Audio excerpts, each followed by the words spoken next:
الحمدللہ رب العالمین والصلاة والسلام علی سید الانبیاء والمرسلین والصلاة والسلام علی آباء سید الانبیاء والمرسلین والصلاة والسلام علی امہات سید الانبیاء والمرسلین وعلی آلہ الطیبین الطاہرین وعلی آلہ واصحابہ اجمعین. اما بعد فاعوذ باللہ من الشیطان الرجیم. بسم اللہ الرحمن الرحیم. جاء الحق وزهق الباطل ان الباطل کان زہوقا. صدق اللہ مولانا العظیم وبلغنا رسولہ النبی العظیم الرؤوف الرحیم. ان اللہ وملائکتہ یصلون علی النبی یا ایھا الذین آمنوا صلوا علیہ وسلموا تسلیما. اللہم صل علی محمد وعلی آل محمد کما صلیت علی ابراہیم وعلی آل ابراہیم انک حمید مجید. الصلاۃ والسلام علیک یا سیدی یا رسول اللہ وعلی آلک واصحابک یا سیدی یا خیر خلق اللہ. حاضرین و ناظرین، آج ایک اہم معاملے پر ہماری گفتگو ہے. ابھی چند لمحات ہم نے پہلے فضل چشتی نامی شخص کا ایک کلپ سنا، تقریباً آدھے گھنٹے سے کچھ لمحات زائد ہیں. اس میں انہوں نے جو سوقیانہ انداز میں گفتگو کی اس کا جواب ہم ضروری سمجھتے ہیں. انہوں نے ظہور احمد فیضی صاحب نامی کوئی محقق ہیں، انہوں نے کچھ کتابیں لکھی اور ان کتابوں کے رد میں انہوں نے گفتگو کی اور اس انداز میں کی کہ بازاری زبان بھی شرما گئی. یہ اہل علم کا نہ وتیرہ ہوتا ہے نہ اخلاقی طرز ہوتا ہے. اور عجیب بات یہ ہے کہ ان کی یہ ساری گفتگو الف سے لے کر یہ تک ساری جھوٹ پر مبنی تھی اور ان کے سامنے یہ جھوٹ کا پلندہ تھا. یہ پنڈی کا کوئی شیطان ہے جس نے یہ کتابوں کا جائزہ لے کر اس میں سے وہ الفاظ اپنی مرضی کا نکالے. نہ ان الفاظ کا ربط کلام سے کوئی تعلق ہے اور نہ سباق و سیاق سے کوئی تعلق ہے. تو چونکہ ملا اعظم کا ایک تراشا ہوا تصور دین ہے کہ حسب ذوق جو جملہ آتا ہے وہ اسی پر مذہب کی بنا رکھ دیتے ہیں، اپنے عقیدے کی اور یقین کی بنا رکھ دیتے ہیں. حالانکہ اصولی طور پر ضابطہ یہ ہے کہ جس وقت کسی متکلم کی کلام پر ہم نے غور کرنا ہے، جرا کرنی ہے، تو اس کے سباق و سیاق اور ربط کلام کو دیکھا جائے. چونکہ مولانا صاحب کے ذہن میں ابتدا سے ہی بددیانتی اور سوقیانہ سوچ تھی اور یہ اپنے ذوم میں کوئی بڑی شخصیت کا بھرم بنائے ہوئے ہیں اور طبع سے یہ لگتے ہیں کہ یہ غیر عالم ہیں. دوسری بات یہ ہے کہ گفتگو ہی ان کی بتاتی ہے کہ انہوں نے جھوٹا صوفیانہ لباس پہنا ہوا ہے اور مغرور صوفی کو صوفیاء جو اصلی ہیں انہوں نے شیطان کہا ہے. تو رسول دو عالم صلی اللہ علیہ وآلہ وسلم کا ارشاد گرامی یہاں بالکل صادق آتا ہے کہ حضور علیہ الصلوۃ والسلام سے اصحاب نے پوچھا کہ یا رسول اللہ شر کیا ہے؟ تو آپ نے ابلیس کا نام نہیں لیا، فرمایا لا تسألونی عن الشر فاسألونی عن الخیر. یہ مشکات کے اندر حدیث ہے، باب الاعتصام کے اندر. تو آپ صلی اللہ علیہ وسلم نے ابلیس کا، شیطان کا لفظ استعمال نہیں فرمایا. شر کی جو تعریف کی یا شر کی جو نشاندہی کی وہ یہ فرمائی کہ ان اشر شر العلماء، شرار الخلق العلماء. یہ احمد بن حنبل کے اندر بھی حدیث ہے، مشکات کے اندر بھی ہے اور بھی کتابوں کے اندر ہے کہ کائنات کا بدترین شر مولوی ہے اور بدترین مخلوق مولوی ہے. اور علم کی جب فضیلت زبان نبوت نے بیان فرمائی تو خیار الخلق بھی کہا.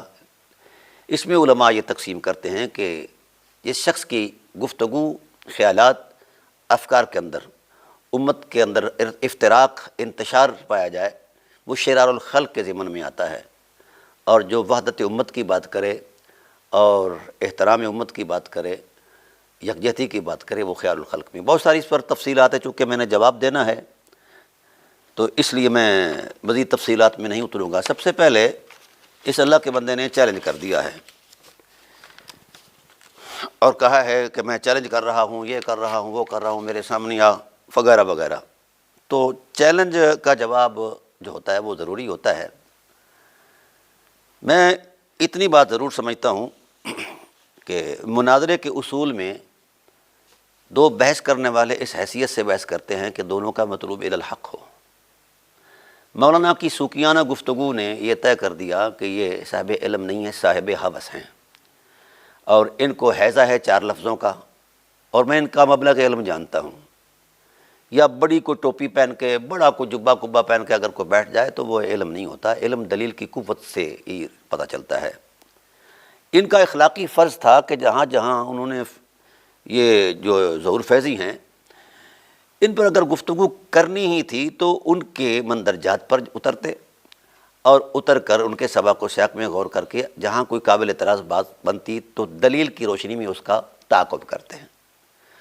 تو مولانا نے چونکہ کتابیں پڑھی نہیں ہیں، سب سے پہلا جھوٹ تو یہ ہے، یہ جو صفحات ہیں یہ میں نے نیٹ سے نکالے ہیں، یہ اس ملون نے، یہ جو پنڈی کا ہے الو کا پٹھا، اس نے یہ ترتیب دی ہیں اور سارے جھوٹ بولے ہیں۔ ہم چاہیں گے کہ ایک ایک جھوٹ پر باضابطہ گفتگو کریں، لیکن چونکہ مولانا کا کلپ جو ہے تقریباً آدھے پونے گھنٹے کا ہے، ہم سر دست ان کو اتنا ہی جواب دیں گے، تو اگر ہاضمہ درست ہوا تو پھر اگلی بات شروع کریں گے۔ یہ جو فیضی کو چیلنج کر رہا ہے وہ پتہ نہیں کہاں ہے اور کہاں نہیں ہے، لیکن میں اتنا جانتا ہوں کہ میں اس کی شخصیت کو بھی جانتا ہوں اور اس کے علمی قد کو بھی جانتا ہوں، اس میں رونت کے علاوہ اور کچھ بھی نہیں ہے۔ لوگ خوف زدہ ہو جاتے ہیں، جو چیلے چمچے پھدو قسم کے لوگ ہوتے ہیں وہ اس کو جناب والا بڑا اپنا پیر سمجھتے ہیں، تو یہ میدان علم میں اترا ہی نہیں ہے، یہ کسی کے مد مقابل آیا ہی نہیں ہے۔ یہ اپنے کھونڈے سے ڈراتا ہے، تلواری مونچھوں سے ڈراتا ہے اور بڑے پگڑے سے ڈرا دیتا ہے۔ اب وہ زمانہ چلا گیا ہے، دنیا شعور میں آ گئی ہے، کائنات ٹیلی کمیونیکیٹ چکی ہے، ہر چیز ایک ضرب تقسیم کے ساتھ سامنے آ چکی ہے۔ اب کون سا زمانہ رہا ہے کہ آپ دھمکیاں دے رہے ہیں جناب والا، اور اہل سنت ہونے کی دھمکی دیں، کوئی شیعہ ہونے کی دھمکی دے، کوئی دھمکی دے، اب یہ زمانہ نہیں ہے۔ اب 2 + 2 = 4۔ جہاں تک مولوی صاحب آپ کے چیلنج کا تعلق ہے، وہ ہم آپ کو جانتے ہیں، آپ کا پیشہ بھی جانتے ہیں، آپ کا معاملہ بھی جانتے ہیں۔ ہم نے آپ کو اپنی آنکھوں سے دیکھا کہ گیدڑ کی طرح دم دبا کر آپ بھاگے اس وقت جب منچن آباد سے سادات آئے تھے۔ ان کا چیلنج جو تھا وہ مناظرے کا نہیں تھا، مباہلے کا تھا۔ وہ لکڑیاں بھی ساتھ لائے، پرالی بھی ساتھ لائے، ٹرالی بھی ساتھ لائے، بچے بھی ساتھ لائے۔ تو ہم نے آپ کو بھاگتے ہوئے آنکھوں سے دیکھا، اور ہمارے پاس وہ باقاعدہ ریکارڈ ہے کہ آپ کیسے بھاگ رہے ہیں، کہاں کہاں چھپے ہیں، کس کس انداز میں۔ تو چیلنج، اور اس طرح آپ بھاگ رہے تھے کہ جس طرح بندر کو ڈرایا جاتا ہے، تو بندر کبھی اس ٹہنی پر، کبھی اس ٹہنی پر، کبھی اس ٹہنی پر۔ تو پھر یار چیلنج جو ہوتا ہے وہ بندوں کا قبول کیا جاتا ہے، بندروں کا نہیں قبول کیا جاتا۔ حسب ضابطہ ہم حاضر ہیں، ہاں، لیکن آپ بندے کے روپ میں آئیں، بندر کے روپ میں بھی نہ آئیں۔ اس لیے آپ ویسے بھی اموی بندر لگتے ہیں۔ حضور علیہ السلام کا ارشاد ہے کہ میرے ممبروں پر میں دیکھ رہا ہوں اموی بندر ناچ رہے ہیں، تو آپ انہی بندروں کا ایک تسلسل ہے، اس کے علاوہ آپ کی کوئی شخصیت نہیں۔ تاہم میں غیر پارلیمانی بات نہیں کروں گا، چونکہ میرا یہ ذہن نہیں ہے، میں تو ایک کاشتکار ہوں، یہ مولویوں کی باتیں ہوتی ہیں۔ باقی آپ نے پرچے شرچے کی بات کی، تو آپ ہمت کریں نا، آگے آئیں، تو انشاءاللہ وہ بھی فیس ہو جائے گا۔ اب ہم آپ کے ان جھوٹوں کی طرف آتے ہیں جو آپ نے مسند پر بیٹھ کر بولے ہیں، اور میں پورے یقین سے کہتا ہوں کہ آپ نے موصوف فیضی کی آپ نے کتابیں پڑھی نہیں ہیں۔ اگر آپ سباق و سیاق کی صورت میں آپ پڑھتے تو شاید یہ آپ کا معاملہ نہ ہوتا۔ چلیں ہم آتے ہیں مناسب فیصلے کی طرف۔ سیدنا ابوبکر صدیق رضی اللہ تعالیٰ عنہ کے بارے میں یعنی یہ لکھا ہے اس حرامی نے کہ غیر مناسب فیصلے کے مرتکب ہوئے۔ یہ میرے سامنے وہ کتاب ہے، اور صلح امام حسن علیہ السلام۔ پہلی بات تو یہاں یہ کر دوں کہ امام حسن علیہ السلام کی صلح کا جو ڈرامہ آپ لوگوں نے رچایا ہے، رسالت پناہ عالم صلی اللہ علیہ وآلہ وسلم نے اس میں معاویہ کی کوئی تعریف نہیں بیان کی، حضرت امام علی مقام امام حسن علیہ السلام کی حرمت کو بیان فرمایا کہ یہ میرا بیٹا سردار ہے۔ حیرت اس بات پر ہے کہ نبی جس تشخص میں امام حسن کو بیان کر رہے ہیں وہ سردار کا نصاً تشخص ہے، لیکن آج تک ملا اعظم نے نہ ان کو سردار مانا ہے، نہ اس کے مد مقابل سردار مانا ہے۔ مرتبہ اجتہاد کا تو یہاں ہی بانڈا پھوٹ گیا۔ جس شخص کو آپ مجتہد کر رہے ہیں ان کو نبوت کے فرمان کا احترام ہی نہیں ہے۔ پہلے آپ اپنے مجتہد کے اندر علمی اعتبار سے اجتہاد کی لیاقت کا جو مطلوبہ ظرف ہے، ذخیرہ علم ہے، وہ تو ثابت کریں، پھر اگلی بات کریں گے۔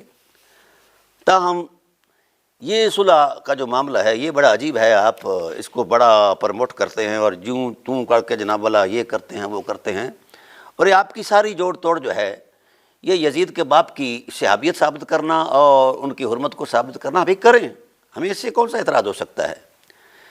لیکن قرآن کریم مولوی نہیں ہے، نہ خدا مولوی ہے، قرآن کے صاف نصوص ہیں، صاف حقائق ہیں، صاف اس کے ارشادات ہیں۔ قرآن رویوں کو بیان کرتا ہے، شخصیت کو بیان نہیں کرتا۔ آپ اپنے موصوف کے رویے دیکھ لیں اور صحابیت کا ٹائٹل دیکھ لیں، جس رویے پر قرآن گرفت کرتا ہے قرآن کی نص میں اس رویے کو اس طرح انداز میں پیش کریں، اور جس رویے کی پذیرائی کرتا ہے اس رویے کو بے شک ہم مانتے ہیں، خواہ وہ کوئی ہو۔ تاہم یہ جو صلح کا معاملہ ہے، اس صلح میں آپ نے بددیانتیاں کی ہوئی ہیں مولویوں نے، اور میں ایک مولوی تو نہیں ہوں، طالب علم بھی پورا نہیں ہوں، لیکن پڑھتا رہتا ہوں آپ لوگوں کو اور آپ کے فاسد خیالات کو۔ یہاں یہ جو صلح ہے فریقین کے درمیان ہوئی، یہ سب جانتے ہیں کہ امام علی مقام علیہ السلام کی ذات کو دیکھ کر بکھلا گیا عمرو بن عاص، اور اس نے جا کر آپ کے موصوف سے کہا، یزید کے باپ سے کہا کہ اب ایسا لشکر آ رہا ہے جو ہمیں تباہ کر دے گا۔ تو پھر وہ صلح کی بات چلی۔ اب صلح میں کیا تھا؟ جو صلح کے محامل تھے اور صلح کے جو شرائط تھے اس پر وہ بات چلتی رہی۔ میں مختصر کر رہا ہوں، تفصیل میں نہیں جاؤں گا۔ صلح ہوگی خاص شرائط کے اوپر، کچھ لوگوں نے کسی اعتبار سے شرط کا تصور دیا ہے، کچھ نے کسی اعتبار سے، بہرحال وہ شرائط جمع کی جائیں تو 10 سے 12 بنتی ہیں، یا بعض روایت کے مطابق 7 سے 8 بنتی ہیں۔ چلیں، صلح ہو گئی، اقتدار دے دیا گیا۔ اب یہ اس میں یزید کے باپ کی کون سی ایسی خوبی ہے جو اس نص میں آپ بیان کر رہے ہیں کہ حضور نے ان کی خلافت کی پذیرائی کی اور ان کی جناب والا فلاں عظمت کی پذیرائی کی، اور اللہ کے بندے رسول اللہ نے اس خلافت کو ملک عزوز نصاً کہا ہے۔ مولوی صاحب آپ نص نہیں پڑھتے، آپ مولویت کے نشے میں مست رہتے ہیں، اور یہ اور چیز ہے، نصوص نبوت کا تقدس اور ہے، ملائیت کی صورتحال اور ہے۔ اب جب صلح ہو گئی، امام علی مقام علیہ السلام نے حسب ارشاد نبوت اپنا کردار دے دیا۔ اب صلح کے بعد یہ ہوتا ہے جو چیزیں صلح میں طے ہوں، معاہدے، ان معاہدات پر عمل درآمد اور ان کی پاسداری یہ طرفین سے لازم ہے اور واجب ہے۔ اب یہ معاہدے ہوئے، عہد و پیمان ہوئے۔ حیرت اس بات پر ہے کہ آپ کے جو موصوف ہیں یزید کے باپ، ان کی طرف سے ایک بھی شرط ایسی جس پر ہاں کی صلح ہوئی، ایک بھی شرط ایسی نہیں جس کو اس نے اپنے وعدے کو پورا کیا ہو۔ تو میرا پوری ناسبیت کے پورے ٹائٹل پر سوال ہے کہ جو شخص عہد وفا نہیں کرتا وہ کون ہوتا ہے شریعت کی نظر میں، اور قیامت کے دن اس کی شناخت کیا ہوگی؟ رسول پاک نے فرمایا لا ایمان لمن لا عہد لہ، جس کا عہد نہیں اس کا ایمان ہی نہیں ہے۔ تو میں پوچھتا ہوں کہ یہ جو عہد و پیمان ہوا تھا، یہ اس صلح کی حرمت میں یہ بنیادی شرائط نہیں تھی؟ کیا اس پر عمل کرنا آپ کے موصوف کا حق نہیں تھا، ذمہ داری نہیں تھی؟ اگر وہ کلمہ گو ہیں سبحان اللہ، صحابی ہیں سبحان اللہ، جو کچھ جس بھی شخصیت کے ممالک آپ کے ہاں ہیں، وہ شریعت مطہرہ کے پابند ہیں کہ نہیں؟ کہ یہ شریعت کو لتاڑ دینا ہی ان کا اجتہاد ہے؟ اگر تو وہ شریعت کے پابند ہیں اور صحابی ہیں اور آپ کے ہاں وہ مجتہد بھی ہیں، تو مرتبہ اجتہاد تک پہنچنے کے لیے جو علمی قوائف ہوتے ہیں پہلے آپ تو وہ ثابت کریں گے، وہ بھی نہیں ہوگے آپ سے ثابت ہوں گے۔ تاہم چلیں، یہ جو معاہدے ہیں قرآن کریم کی ایک مکمل سورہ ہے، سورہ توبہ، اسے سورہ برات بھی کہتے ہیں، اور اس کا آغاز بغیر بسم اللہ کے ہوتا ہے، براۃ من اللہ و رسولہ۔ اس کا پس منظر یہ ہے کہ رسول اللہ صلی اللہ علیہ وآلہ وسلم کی ذات والا صفات نے کفار سے امن عامہ کی صورت میں، امن عامہ کے بحالی کے لیے معاہدے کیے ہیں کہ قتل و غارت نہ ہو، انتشار نہ ہو، انسانی اقدار پامال نہ ہوں، اخلاقی رویے جو ہیں وہ برقرار رہیں۔ تو باقی وعظ و تبلیغ تو آپ کی ذمہ داری تھی ہی۔ تو یہ چیزیں چلتی رہیں، لیکن ایک وقت آیا کہ کفار بد اتوار نے بد عہدی شروع کر دی اور جو معاہدے کیے تھے ان کی خلاف ورزی شروع کر دی. مسلمانوں کو اذیت دینا، قتل کرنا، راہوں میں کمین گاہیں بنا کر ان کو مطلب گرفتار کر لینا، اس طرح کے معاملات تھے. تو اللہ کی غیرت جلالت میں آئی. فرمایا رحمت للعالمین آپ کا وجود رحمت اگرچہ بے شک بڑی عظمت کا شاہکار ہے، لیکن یہ کمینہ سرشت جو ہیں یہ آپ سے کیے ہوئے وعدوں کو توڑ رہے ہیں اور آپ کے وعدوں کی خلاف ورزی کر رہے ہیں اور یہ نقصان کر رہے ہیں اسلام کا. اس لیے اللہ تعالیٰ نے ارشاد فرمایا کہ میرے حبیب اب کھلے عام اعلان کر دو، براءۃ من اللہ ورسولہ الی الذین عاہدتم من المشرکین. مشرکین سے جتنے بھی وعدے ہیں ان کی بد عہدی کی بنیاد پر ان کو توڑ دیا جائے. یہ قانون خدا بندی ہے. بد عہد کا وعدہ ہے ہی نہیں، عہد ہے ہی نہیں. براءۃ من اللہ ورسولہ. اللہ نے یہاں اس جلالت کا اظہار فرمایا کہ بسم اللہ بھی نہیں بیان فرمائی اور رسالت نے بھی یہاں بسم اللہ نہیں پڑھی، کسی نے بھی نہیں پڑھی. آج تک یہ صورت بغیر بسم اللہ کے ہے. یہ جلال خدا بندی ہے. بد عہد کے خلاف یہ فیصلہ خدا بندی ہے. براءۃ من اللہ ورسولہ الی الذین عاہدتم من المشرکین فسیحوا فی الارض اربعۃ اشہر واعلموا انکم غیر معجز اللہ. یہ ساری گفتگو ہوئی اور پھر یہ ساری صورت اسی تصور میں آئی ہے. ٹھیک ہے. اور منافقین کی منافقت کی نشاندہی کی گئی، کافروں کے اس پلیتی جو ذہن میں تھی، بد عہدیاں تھیں، وہ ساری نشاندہی کی گئی ہے.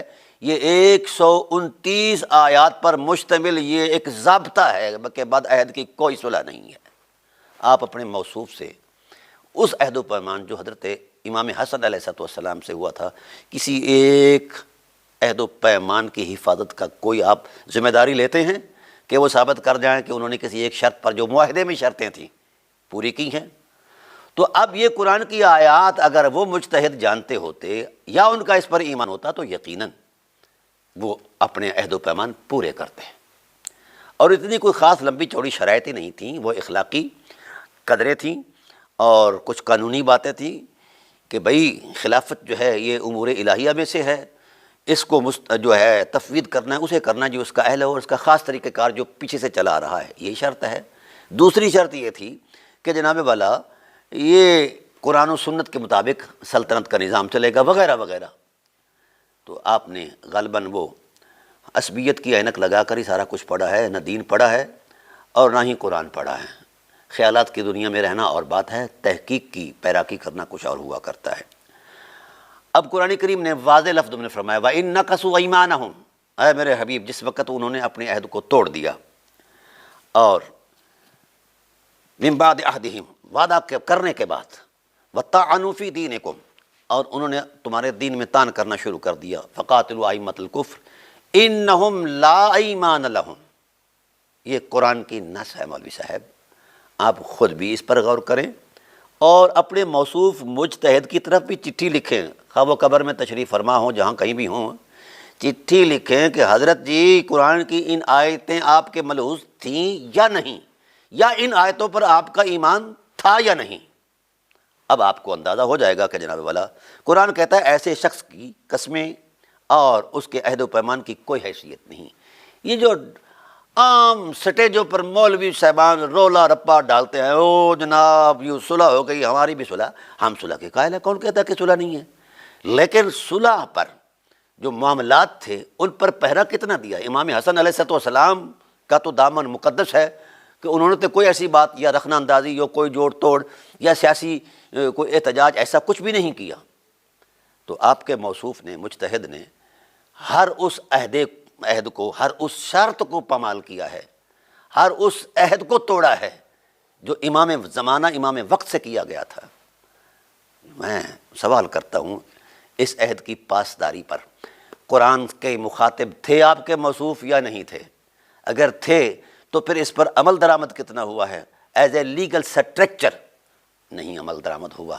تو انہی چیزوں کو وہ مولوی فیضی صاحب جو ہے انہوں نے انہی چیزوں کو کوڈ کیا ہے اپنی کتابوں کے اندر کہ یہ بد عہدیاں ہوئیں. اور یہ بات اگر تو فیضی کرتا ہے تو ہم اس کی زبان کاٹ دیں گے، ہاتھ کاٹ دیں گے. اور اگر یہ باتیں اصحاب رسول نے کی ہیں اور ان سے سندن بسندن نقل در نقل ہوتی ہوئی ہم تک پہنچی ہیں. ہم نے تو اہل سنت کی کتابوں میں یہ سب کچھ پڑھا ہے، اور میرے خیال میں جہاں تک میرا مطالعہ ہے انہوں نے سوائے اہل سنت کے مصادر علم کے یا اہل سنت کی ائمہ شخصیات جو ہیں ان کے علاوہ کسی کو نقل ہی نہیں کیا. تو مولوی صاحب جو غصہ آپ مولوی فیضی پر نکال رہے ہیں وہ غصہ پہلے آپ ان اکابر صحابہ پر نکالیں اور پھر ان کے بعد تابعین پر نکالیں، اتباع تابعین پر، ائمہ اور مجتہدین پر نکالیں. آپ نے کچھ پڑھا ہی نہیں. یقیناً پڑھا ہوتا تو آپ اتنی آتش فشانی نہ کرتے ہیں. آپ نے صرف اپنی پگڑی کا روپ ڈالا ہے اور تلوار نمار مونچھوں کا روپ ڈالا ہے، اس کے علاوہ آپ ان روبوں سے کوئی نہیں ڈرنے والا، نہ آپ کے کھنڈے چھنڈے سے کوئی ڈرنے والا ہے.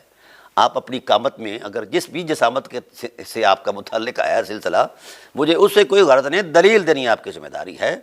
آپ اخلاقی طور پر پابند ہیں کہ یہ جتنے صفحات مولوی ظہور فیضی نے لکھے ہیں اتنے صفحات کا آپ علم اور دلیل کی بنیاد پر رد کریں، اور یہ آپ کے بساط کی بات ہی نہیں ہے. رہا آپ کا چیلنج کرنا تو وہ ایسے ہی فضول ہے جس طرح آپ ویسے ہی فضول ہیں، آپ کی طرح فضول ہے. تو اگر آپ کا شوق ہے تو فیضی پتہ نہیں کہاں بیٹھا اور کہاں نہیں بیٹھا، میں حاضر ہوں، آؤ. میں آپ کو بہترین بٹیروں کے ساتھ روٹی بھی کھلاؤں گا، مکھن کے ساتھ، گائے کا مکھن، اور جناب والا گھڑ سواری بھی کراؤں گا، اور اپنے کھیتوں میں آپ کو جناب والا پھراؤں گا تراؤں گا. وہاں بیٹھ کر ہم مناظرہ کر لیتے ہیں، ٹھیک ہے؟ آپ صرف ان کے صفحات کے جوابات تلاش کر کے لیں، آپ کے پاس اگر ہیں تو اتنی چادر مولوی صاحب پھیلاؤ جتنی آپ کے، اتنے پاؤں پھیلاؤ جتنی آپ کی چادر ہے. تو آپ یہ جو آپ کے پاس سامنے وہ بدھو شدھو بیٹھے ہوتے ہیں ان کو ڈرایا کرو، یہ ہمیں نہ ڈرایا کرو. تاہم اب ہم چلتے ہیں آپ کے اس تفصیلی ریکارڈ کی طرف. حضرت سیدنا ابوبکر صدیق رضی اللہ تعالیٰ عنہ کا جو معاملہ ہے کہ ان کے فیصلے کے غیر مناسب ہونے کی وجہ سے وہ مرتکب ہوئے فلاں فلاں فلاں، تو بات یہ ہے کہ جہاں تک ان کے فیصلے کا معاملہ ہے، دیکھو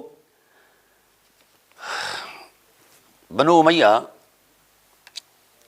عبد الشمس سے لے کر یزید تک، یہ آپ ان کی تاریخ نہیں پڑھیں تو آپ کو ان کے اندر کی حالات کا اندازہ ہو جائے. پہلے صخر بن حرب تک، پہلے جتنے بھی لوگ آئے ہیں سب لوگ ہوس اقتدار میں اتنے بڑھ چکے تھے کہ اخلاقی اقدار کو بھی انہوں نے پامال کیا. عبد الشمس سے لے کر امیۃ الاکبر سے لے کر، اس وقت ان کے مد مقابل حضرت ہاشم علیہ السلام تھے. ان کا کرم اور سخا آسمانوں کو چھو رہا تھا، لوگ ان سے عقیدت کرتے تھے. جس خیمے میں جناب ہاشم علیہ السلام بیٹھتے تھے اس خیمے کی ریخوں سے نور کی شعاعیں نکلا کرتی تھیں، اور لوگ کہتے تھے کہ یہ نبی آخر الزمان صلی اللہ علیہ وآلہ وسلم ہیں. لیکن آپ کو وضاحت کرنی پڑ جاتی. مسئلہ کیا تھا؟ اقتدار کا. تو اس وقت لوگ جو صاحبان اخلاق اور کردار تھے وہ ان کے ساتھ وابستہ تھے. یہ کلنگ کنگال کنجوس قسم کے لوگ تھے اس وقت کے، یہ تو کسی کو ایک دمڑی نہیں دیتے تھے. آپ اپنے موصوفوں کی خورجی میں ہاتھ ڈالیں اور کسی رسید پر ایک لفظ دکھا دیں کہ جناب ابو سفیان نے، جناب یزید بن ابی سفیان نے، معاویہ بن ابی سفیان نے کہیں کوئی دمڑی دی ہو اسلام کے لیے، کسی غزوے میں کوئی کوئی چارانے دیے ہوں، کوئی خیر خیرات ہوتا ہے نا جی. جناب ابو سفیان پر تو بی بی مطمئن نہیں تھی، وہ کہتی تھی کہ جناب اللہ یہ کنجوس ہے. حضور سے ایک بارگاہ میں انہوں نے شکایت کر دی تھی. تو بہرحال میں اس طرف نہیں جانا چاہتا، آپ کے سوالات کی طرف آنا چاہتا ہوں.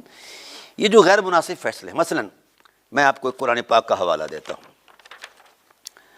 حضرت امام مالک علیہ الرحمہ نے ارشاد فرمایا کہ صرف صاحب رسالت سے اختلاف کرنا غلط ہے، اس کے علاوہ ہر ایک سے دلیل کی بنیاد پر اختلاف ہو سکتا ہے. مثلا یہی حضرت ابوبکر صدیق رضی اللہ تعالیٰ عنہ، سیدنا عمر فاروق رضی اللہ تعالیٰ عنہ، غزوہ بدر کے بعد حضور نبی کریم صلی اللہ علیہ وآلہ وسلم کی ذات والا صفات نے مشورہ کیا کہ یہ جو قیدی ہو کے کفار آئے ہیں ان کا کیا کرنا ہے.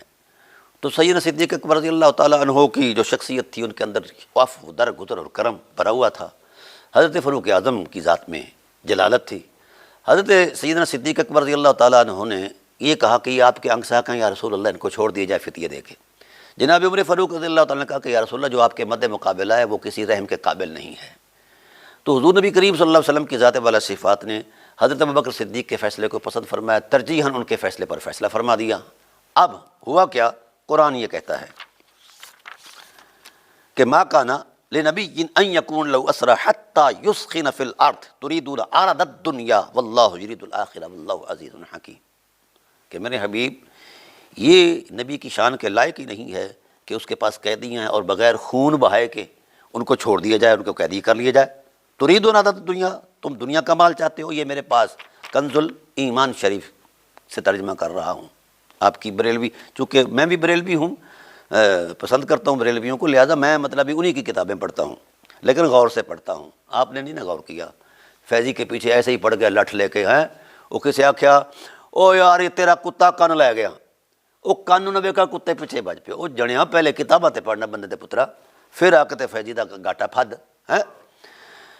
واللہ یرید الآخرہ، اللہ آخرت چاہتا ہے۔ اس فیصلے پر حضرت ابوبکر صدیق رضی اللہ تعالیٰ عنہ کے فیصلے پر، چونکہ نتائج کے اعتبار سے خدائے ذوالجلال کے علم میں جو حقیقت تھی وہی حقیقت تھی، اللہ تعالیٰ کی ذات نے تو رسالت کو بھی کہہ دیا ہے، ما کان لنبی ان یکون له اسرا۔ تو ہنگامی حالات میں اس طرح کے حالات پیدا ہوتے رہتے ہیں۔ اب یزید بن ابی سفیان کے فیصلے پر آپ کو بڑی تنگی ہوئی۔ اصل میں کوئی اور معاملہ ہوتا تو شاید آپ یہ نہ الجھتے، چونکہ آپ امویوں کے رضا خار ہیں تو آپ نے تو حمایت کرنی ہے نا، جس کا کھائیے اسی کا گائیے، اور ان کے ٹکے آج بھی چلتے ہیں، اور ان کے ٹائٹل پر آپ کو پیچھے سے ایڈیں آتی ہیں، وہ بھی ہمیں پتہ ہے کہاں کہاں سے کیا ملتا ہے، آپ کی گاڑی کیسے آئی، یہ ساری چیزیں ہم اس طرف نہیں آنا چاہتے۔ ذاتیات پر میرا بات کرنا میری عادت ہی نہیں ہے۔ اچھا، اگلی بات یہ ہے کہ میں عرض یہ کرنا چاہتا ہوں کہ بلا محترم چشتی صاحب، یہ بات اگر میں غلط کر رہا ہوتا تو آپ یزید کے حق میں کتاب نہ لکھتے ہیں، اور آپ کا ٹائٹل جو اس وقت مشخص ہے پورے اہل علم جو علماء اہل سنت ان کے درمیان، آپ کو یزیدی کہتے ہیں۔ چشتیوں کو تو آپ نے بدنام کیا ہوا ہے۔ اچھا، اور یہ بھی نہ سمجھے کہ میں آپ سے کہیں زیادہ دور رہتا ہوں، اگرچہ میری زمینیں دور ہیں، رہتا ہوں، آپ بھی سندر میں رہتے ہیں، میں بھی سندری کے قریب رہتا ہوں، سندری کے قریب ہوں۔ بہرحال عرض یہ کر رہا ہوں کہ جناب والا یہاں یہ بات قانون قدرت ہے۔ اچھا، آپ کو تکلیف ہوئی یزید بن ابی سفیان کی اپوائنٹمنٹ پر، میرا ایک سوال ہے آپ کی فکر پر۔ قاعدہ یہ ہے تمام کائنات کے نظاموں کا، اور شریعت کے نظام کا بھی یہی قاعدہ ہے کہ فیصلے میرٹ پر ہوتے ہیں، انتخابات میرٹ پر ہوتے ہیں، اور منتخب جو کیا جاتا ہے کسی کو کسی منصب کے لیے وہ میرٹ پر ہوتا ہے، فرط جذبات سے نہیں ہوتا۔ میرا سوال یہ ہے کہ جس وقت کوئی بندہ کمانڈر ان چیف بنایا جاتا ہے تو اس کے پیچھے اس کی کارکردگی ہوتی ہے، تاریخ ہوتی ہے، اس کی دیانتداری ہوتی ہے، وفاداری ہوتی ہے، یہ چیزیں ہوتی ہیں۔ میں سوال یہ کرنا چاہتا ہوں کہ سیدنا صدیق اکبر رضی اللہ تعالیٰ عنہ نے جو انتخاب فرمایا تھا، وہ کون سی ایسی خوبی تھی یزید بن ابی سفیان کے بارے میں، یا کون سی ایسی نص تھی جس نص نبوی یا نص قرآنی کی روشنی میں انہوں نے یہ فیصلہ کر کے ان کو گورنر منتخب کیا؟ کوئی تو ایسی چیز بتاؤ نا، کس میرٹ پر وہ تھے؟ جان بچائی ہے حضرت ابوبکر صدیق رضی اللہ تعالیٰ عنہ کی۔ علامہ نبہانی نے وہ کہتے ہیں کہ ہاں سیدنا ابوبکر صدیق رضی اللہ تعالیٰ عنہ پر اعتراض بنتا ہی نہیں، میں خود اس کا قائل ہوں کہ اعتراض کرنا ٹھیک نہیں ہے۔ وجہ یہ ہے کہ جس طرح چونکہ ہر وقت حضور کے پہلو کے ساتھ رہتے تھے ابوبکر صدیق رضی اللہ تعالیٰ عنہ، جس وقت جنگ حنین، غزوہ حنین ہوا تو اس وقت کو آپ نے نہیں نہ دیکھا۔ اصل میں شپرا چشم اگر نبی نہ آفتاب نہ چے گناہ، اندھے کو اگر سورج نظر نہیں آتا تو آفتاب کا کوئی قصور نہیں، وہ تو سورج ہے، فطرت میں چمک رہا ہے۔ تو میری جان اگر آپ کو حقائق نظر نہیں آتے تو آپ تھوڑا سا اینک اتار کے پڑھیں گے تو یقیناً حقائق نظر آئیں گے۔ یہ پگڑ شگڑ باندھ کر جو ہے نا، اور میں یہ بڑا برملا کہہ رہا ہوں کہ اتنی آپ کی پگڑی سفید نہیں جتنے آپ سفید جھوٹ بولتے ہیں۔ تو چلو کوئی بات نہیں، میں ذاتی بات نہیں کرنا چاہتا، آپ عالم دین ہیں، میں تو ایک جٹ پوٹ ساتھ بھی ہوں، بے وقوف ساتھ بھی ہوں۔ میں صرف اتنی بات کرنا چاہتا ہوں کہ غزوہ حنین جب ہوا یہ فتح مکہ کے بعد ہے، 8 ہجری صدی اپنے ہجری کے بعد ہوا ہے، صدی نہیں 8 ہجری کے بعد، فتح مکہ 8 ہجری کو ہوا ہے۔ اس کے بعد حوازنیوں نے دیکھا کہ اب مکہ فتح ہو گیا ہے، طائف بھی فتح ہو جائے گا، تو انہوں نے جمعیت جمع کی، کٹ کیا، بڑے فوج بڑا اسلحہ جمع کیا، وہ تیر انداز تھے اور بڑے جناب والا تم تراک تھے، وہ کمین گاہوں میں بیٹھ گئے۔ آقا صلی اللہ علیہ وسلم کو پتہ چلا کہ یہ معاملہ بن گیا ہے، تو حضور نے بھی اللہ تعالیٰ کے ارشاد کے مطابق تیاری فرمائی اور وہیں سے اسلحہ خریدا، کچھ ادھار لیا، کچھ پیسے دیے۔ یہ چیز چلتے چلتے جب اب اس وقت یہ جو مہربان تھے ابو سفیان اور ان کے بیٹے اور دوسرے تیسرے جن کو طلقاء کہتے ہیں، اور آپ نے بڑی دھوم دھام سے ان کی صحابیت کا جناب اللہ اٹھایا ہوا ہے وہ سارا کچھ۔ مجھے اس سے اعتراض نہیں کہ آپ ان کو صحابی کیوں کہتے ہیں۔ صحابی ہو یا غیر صحابی ہو، رویوں کی حرمت جو ہے وہ مد نظر رہنی چاہیے۔ اب یہ کلمہ پڑھنے سے پہلے 22 سال تو حضور سے لڑتے رہے، الجھتے رہے اور حضور کے قتل کے لیے منصوبے بناتے رہے، کہاں کہاں کیا کچھ کرتے رہے۔ چلیں، حضرت عباس بن عبد المطلب علیہ السلام کے تعلق کی بنیاد پر ان کو عفو درگزر دے دیا گیا، ان کو معاف کر دیا گیا، وہ آ گئے، کلمہ پڑھ لیا، ہو گیا جی۔ اب تو یہ بات بنتی ہے نا، کلمہ پڑھنے سے پہلے جو تھا وہ تو معاف ہو گیا، اب جو کلمہ پڑھنے کے بعد ہے کم از کم اس پر تو نظر رہنی چاہیے۔ یہ 2500 لوگ تھے، سب کو اعلان کر دیا گیا کہ چلو حوازنی جو ہیں وہ بڑے تیز انداز ہیں، وہ مار دھاڑ کر دیں گے، یہ کر دیں گے، ان کا کچوبر نکال دیں گے، چلو ہم ان کا سامان لوٹ کر آتے ہیں۔ یہ حنین میں سامان لوٹنے آئے تھے مہربان۔ اچھا، یہ آپ کی کتابوں میں لکھا ہے، میں نے تو کوئی کتابوں شتابوں کا میں صرف آپ کی کتابیں پڑھتا ہوں اور کچھ بھی نہیں پڑھتا۔ جس وقت یہ وہاں پہنچے تو چاہیے تھا نا کہ کلمہ پڑھا ہے، کلمہ کی حمایت میں اتر آتے، میدان میں اترتے۔ آپ کی کتابوں میں طبقات میں لکھی، میرے پاس 50 ایسی کتابیں آپ کی تاریخ سیرت کی اور احادیث کی کتابیں ہیں جس میں یہ بات جلی لفظوں میں لکھی ہے کہ صفوان بن امیہ، ابو سفیان، ان کے دونوں بیٹے، یہ ایک ریت کے ٹبے ٹیلے کے پیچھے چھپ کر بیٹھ گئے۔ یہ کلمے کی روشنی کے بعد بھی بڑی بات ہے یار، جو کلمے سے پہلے ہے تو ان الاسلام یہدم ما قبلہ، یہ تو ضابطہ ہے کہ اسلام سے پہلے جو گناہ ہے وہ معاف ہیں، وہ کلمے کے بعد والا جو گناہ ہے، رسول کی حمایت کا دمبرا عہد کیا، لا الہ الا اللہ پڑھا، پھر ٹبے میں آ کر بیٹھ گئے۔ جب مسلمانوں کو پسپائی ہوتی، چونکہ وہاں وہ مورچہ بند تھے حوازنی، تو ایک اسٹریٹجی جو ہے وہ اس انداز کی تھی، تو یکلک جب تیر باری ہوئی تو لوگ تھوڑے سے بکھر گئے، تتر بتر ہو گئے۔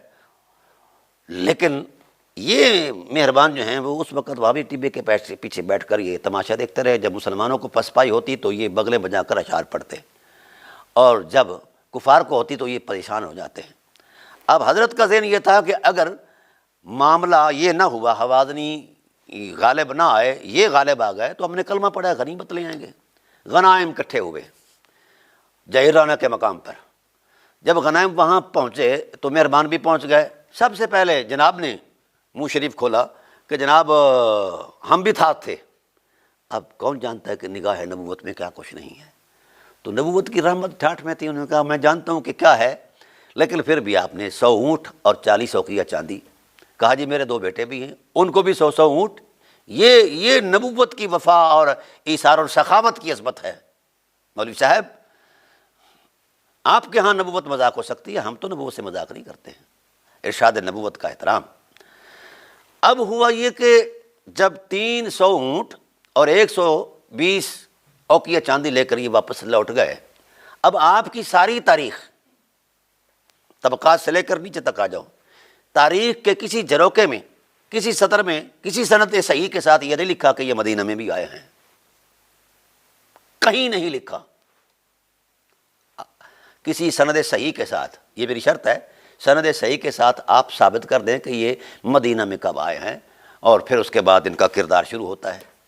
چلیے، مجھے اس سے کوئی غرض نہیں، بات یہ تھی کہ جو قانوناً آپ نے مؤلفۃ القلوب تالیف قلب کر کے ان کو دے دیا۔ حضرت ابوبکر صدیق یہ منظر دیکھتے تھے، اور وہ تو مزاج شناسی رسولی میں، مزاج شناسی میں اتنے رسول پاک کے مزاج شناسی میں آگے سے آگے بڑھ گئے تھے، فنا فی الرسول تھے، تو حضور کی ترجیح کو وہ ترجیح سمجھتے تھے، اور یہی بات تھی۔ آپ یعنی علامہ نبہانی یہ لکھتے ہیں، علامہ یوسف نبہانی یہ لکھتے ہیں کہ دراصل بات یہ ہے کہ حضور صلی اللہ علیہ وسلم کے اس عمل کو دیکھ کر کہ جب تالیف قلب کی بنیاد پر ہی صحیح انہوں نے ان کو نوازا ہے تو چلو میں بھی نواز دوں، تو ہم اس بات کو سر آنکھوں پر رکھتے ہیں۔ لیکن جو نتائج سامنے آئے یزید بن ابی سفیان کے تقرری پر اور اس کے بعد معاویہ کی تقرری پر، تو میری جان نتائج کو سامنے رکھ کر اگر کوئی شخص یہ کہہ دے کہ یہ فیصلہ اس حوالے سے جو تھا یہ فیض بار آور ثابت نہیں ہو سکا، اس فیصلے کے اندر یہ چیزیں جو ہیں اس کے نتائج جو ہیں وہ صحیح نہیں آئے، حسب حال نہیں آئے، تو پھر کون سی ایسی گناہ والی بات ہے؟ اس کے علاوہ اور کون سی ایسی چیز ہے؟ ہاں جی، یہ آپ نے صفحہ نمبر 52 لکھا ہے۔ اب ہم صفحہ نمبر 52 کا وہ دورانیہ وہ حصہ آپ کے سامنے رکھتے ہیں جس میں آپ نے جھوٹ بولنے کی انتہا کر دی ہے۔ آپ کا پہلا جھوٹ، یہ میں نے آپ کے سارے جھوٹوں پر نشانات لگائے ہیں، آپ نے تقریباً 24 سے زائد جھوٹ بولے ہیں، اور چاہتا تو ہوں کہ آپ کے ہر ایک جھوٹ کا تعاقب کروں اور آپ کو گھر تک پہنچاؤں، لیکن میں تھوڑی سی رعایت کر رہا ہوں کیونکہ آپ مولوی صاحب ہیں۔ یہ مصنف لکھتا ہے کہ یوں محسوس ہوتا ہے کہ جب سیدنا صدیق اکبر رضی اللہ تعالی عنہ نے یزید بن ابی سفیان کو مصر کا گورنر بنایا، مقرر کرنے کا فیصلہ فرمایا، تو ان کی فہم اس خطرہ کو نہ بھانپ سکی۔ یہ بات اگر واقعہ کے خلاف ہے تو فیضی واجب التعزیر ہے، اگر واقعتاً ایسا ہی ہے جیسا یہ شخص کہہ رہا ہے تو پھر آپ پر کیا لگائیں، حد لگائیں، تعزیر لگائیں، یہ آپ کو مولوی سمجھ کے معاف کر دیں۔ اچھا، جس کو بصیرت مرتضوی نے شروع سے ہی سمجھ بھانپ لیا تھا، یہ کون سا ایسا جملہ ہے جو خطرناک ہے، جو حضرت ابوبکر صدیق کی گستاخی میں ہے؟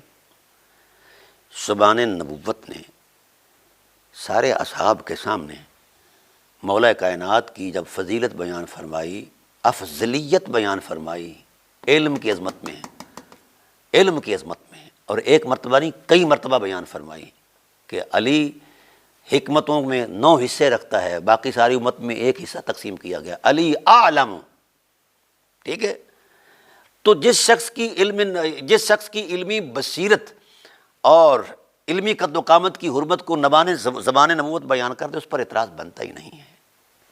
بہرحال اسی طرح سیدنا عمر فاروق رضی اللہ تعالیٰ عنہ کی ذات والا صفات ہیں، انہوں نے بھی اس خطرے کو بھانپ لیا تھا، انہوں نے اس خطرے کو نہیں بھانپ سکی ان کی نظر، جب معاویہ کا وہ ہوا، انتخاب ہوا، اور بعد میں وہ پچھتاتے رہے۔ اگر یہ فیضی کی ذاتی بات ہے تو واقعی قابل مواخذہ ہے، اب میں آپ کے ساتھ ہوں، چلوں گا، اس کا سر پھاڑنا ہے تو سر پھاڑ دیں گے، یا اور کچھ کرنا ہے تو اور کچھ کر لیں گے، لیکن سردست بات اتنی ہے کہ یار آپ کم از کم لحاظ تو کریں۔ اگر یہ بات آپ کے اکابر علماء نے یہ بات لکھی ہے، ویسے میں ایک بات آپ کو عرض کروں کہ آپ نے یہ جو ناسبیت کا ٹولہ ہے، انہوں نے کبھی بھی نبوت کا نہ احترام کیا ہے اور نہ نبوت کو مانا ہے، ہمیشہ عدم اعتماد کیا ہے۔ یہ میں انشاءاللہ اس پر باضابطہ گفتگو کروں گا کہ آپ نے نبوت پر کہاں کہاں عدم اعتماد کیا ہوا ہے، تو آپ دوسروں کو ڈانٹتے ہیں۔ آپ کا تو نبی پر ایمان کوئی نہیں ہے۔ کیا رسول اللہ صلی اللہ علیہ وآلہ وسلم کی ذات والا صفات نے حضرت عمار بن یاسر کے بارے میں جو تواتر سے ثابت ہے، 40 کے قریب راوی، صحاب راوی ہیں، اور بڑی معروف حدیث ہے، متواتر ہے کہ عمار کے قتل کرنے والوں کے 3 ٹائٹل ہیں، وہ قاتل بھی ہیں، باغی بھی ہیں، داعی النار بھی ہیں، تو کیا آج تک آپ نے نبوت کی زبان پر اعتماد کیا ہے؟ نہیں کیا۔ اور آپ کہتے ہیں کہ نبوت پر اعتماد کریں تو خال المومنین جو ہیں وہ زد میں آتے ہیں۔ بھائی زد میں آئیں، نبوت زد میں آ جائے کوئی حرج نہیں ہے، خال المومنین کے مظالم جو ہیں وہ اگر زد میں آتے ہیں تو جناب وہ جرم ہے۔ اور اللہ کے بندو، اگر نبوت پر اعتماد ہے تو کامل طریقے سے نبی کو تو کم از کم مانو۔ بہرحال میں اس پر گفتگو کروں گا آگے چل کے۔ اللہ اکبر۔ تو یہ باتیں جو تھیں، یہ اس ضمن میں جو بات تھی وہ یہی تھی کہ یہ حوالہ ان کا ذاتی نہیں، میں ان کا پورا حوالہ آپ کو پیش کر رہا ہوں۔ اس حوالے کے جو مصادر ہیں یہ 12 سے 13 مصادر ہیں غالباً، یہ انہی کی کتاب کے اندر ہیں۔ تو میں عرض کرنا چاہتا ہوں کہ بھائی وہ لکھتے ہیں عمر بن عاص کے حوالے سے، حضرت عمر بن عاص نے شورا میں شمولیت کی آرزو کی تو سیدنا عمر فاروق نے انہیں فرمایا اپنی جگہ پر رہو جہاں اللہ نے تمہیں رکھا ہے، بخدا اس معاملے میں کسی شخص کو شامل نہیں کروں گا جس نے رسول اللہ کے مقابلے میں ہتھیار اٹھائے تھے۔ جی نیز یہ حضرت عمر سے پوچھئے، یہ ان سے پوچھئے کہ اگر اس بات میں یعنی یہ احترام جو آپ کے دلوں میں ابھرا ہوا ہے ایک نئی عظمت میں، نئے ترانے میں، تو بھئی یہ حضرت عمر کو سمجھا دینا چاہیے تھا یہ عقیدہ کہ اہل سنت جو ہیں اس عقیدے کو نہیں مانتے۔ حضرت عمر جو کہتے ہیں وہ اپنی جناب سے کہتے ہیں جس نے رسول اللہ کے مقابلے میں ہتھیار اٹھائے تھے وہ اس اہل نہیں کہ ان کو کوئی منصب دیا جائے۔ یہ حضرت عمر کا فتویٰ ہے۔ نیز فرمایا طلقاء اور طلقاء کی اولاد کار حکومت کے لائق ہی نہیں، یہ حضرت عمر کا فتویٰ ہے۔ اور حضرت علی کا بھی فتویٰ ہے۔ اور طلقاء کے لیے تو یہ چیزیں ویسے ہی مشروع نہیں ہیں، رسالت پناہ عالم صلی اللہ علیہ وسلم کی طرف سے بھی کوئی چیز ایسی منسوب نہیں کہ جناب آپ نے طلقاء کے لیے کوئی مطلب کسی منصب کا کیا ہوا. ہاں یہ الگ بات ہے کہ آپ نے رشوت لے کر جو گھڑا ہے طلقاء کے بارے میں وہ جوڑ توڑ آپ کرتے رہیں اور کرتے رہیں گے آپ، اس سے ہمیں کوئی سروکار نہیں. اور اگر میں موجودہ صورتحال کو پہلے سے جان لیتا تو یزید بن ابی سفیان اور معاویہ بن ابی سفیان کو شام کی حکومت نہ دیتا. یہ حضرت عمر کا پچھتاوا ہے. جی اب بولیے جناب، اگر کہیں تو میں پورا عربی کا تکلم جو آپ کے سامنے رکھ دیتا ہوں. ہاں جی، اور یہ آپ کی کتابیں اور انہی کے حوالے، اکمال المعلم اور مکمل اکمال الاکمال، الکوکب، الوہاج وغیرہ وغیرہ، بہت ساری کتب کے حوالے دیے گئے ہیں. تو یہ جو فیضی ہے آج صدیوں بعد یہ بات کرے کہ یہ بات یار فلاں لکھی، یہ تو مجرم ہے، اور جس نے یہ بات ثابت کی ہے وہ کیوں مجرم نہیں؟ آپ اس طرف تو آئے نا. اگر فیضی مجرم ہے تو ہم اس کی جرم کا مواخذہ کرتے ہیں اور آپ کے ساتھ مل کے کرتے ہیں. ہم اتنے وسیع القلب ہیں، لیکن آپ میں شرم بھرم والی تو بات کوئی نہیں نا آپ نے دیانت علمی سیکھی ہے. آپ نے بس جوڑ توڑ سیکھا اور پاگلوں کو مزید پاگل بنانے کے لیے آپ بڑی سی پگڑی باندھ کر آ جاتے ہیں، اور یہ قاتلی مونچھیں جو ہیں وہ آپ کی جو ہے وہ ڈیش ہے. اس کے علاوہ آپ کے پاس ہے کیا؟ آپ علم پڑھیں باقاعدہ اور تاریخ اور حقائق کو دیانتداری کے ساتھ دیکھیں. تو جب یہ طے ہے کہ حضرت عمر فاروق رضی اللہ تعالیٰ عنہ اپنی اس معاملے میں پچھتا رہے ہیں، خود حضرت عمر فاروق رضی اللہ تعالیٰ عنہ، اور یہ کچھ معاملات ایسے جو ہنگامی ہوتے ہیں اور آپ کے نزدیک بھی صحابہ معصوم نہیں ہیں، لیکن ہم اس بات کو اس حوالے سے نہیں بیان کرتے کہ حضرت ابو بکر صدیق رضی اللہ تعالیٰ عنہ پر کوئی اعتراض کرے. بات تو صرف اتنی تھی کہ یار ان کو وہ سمجھ اس وقت ان کی جو ہے نا اس تک نہ پہنچ سکی جہاں مولا کائنات کی بات پہنچتی ہے. تو یہ ہنگامی حالات میں اس طرح کے معاملات جو ہیں وہ آتے رہتے ہیں، اور حضرات صحابہ اس بات کو محسوس کرتے تھے. رد و قضا جاری تھی. نہ جانے آپ کیا پڑھتے پڑھاتے رہتے ہیں. ہاں جی، آپ یا آپ نے جو اپنا تراشا ہوا مذہب ہے اسی کو پڑھا، اس کے علاوہ کچھ نہیں پڑھا. چلیے یہاں تک تو یہ بات آ گئی. اگلی بات آپ نے یہ حضرت سعد بن ابی وقاص کی توہین کے بارے میں، میں اس شخص کو اس لیے حرامی کہہ رہا ہوں کہ وہ اگر اس کا وہ کرایا جائے نا، چیک اپ کرایا جائے تو وہ یہی لگے گا، کیونکہ قطر بیونت جو ہے یہ مولوی کی عادت ہے پرانی. اور یہ شخص جس نے یہ ترتیب دیا یہ عالم نہیں ہے، یہ عالموں کی چھیڑ چھاڑ اور خرید فروخت میں لگا رہتا ہے، اس کے علاوہ اس کی کوئی حیثیت نہیں ہے. تو یہ جو تراشا ہوا ہے یہ سارا سلسلہ، ہاں جی، یہ کتنے صفحات بنتے ہیں؟ 25-26 صفحات انہوں نے نکالے ہیں، اور ایک حرف بھی ایسا نہیں جو کسی بھی اعتبار سے اس نے صحیح لکھا ہو. سب غلط، جھوٹ. اور حیرت ہے مولوی صاحب، مجھے تو آپ دانے پینے لگتے تھے تو آپ نے بھی جھوٹ ہی کوئی بنیاد بنایا اور جھوٹ ہی پر آپ چلے.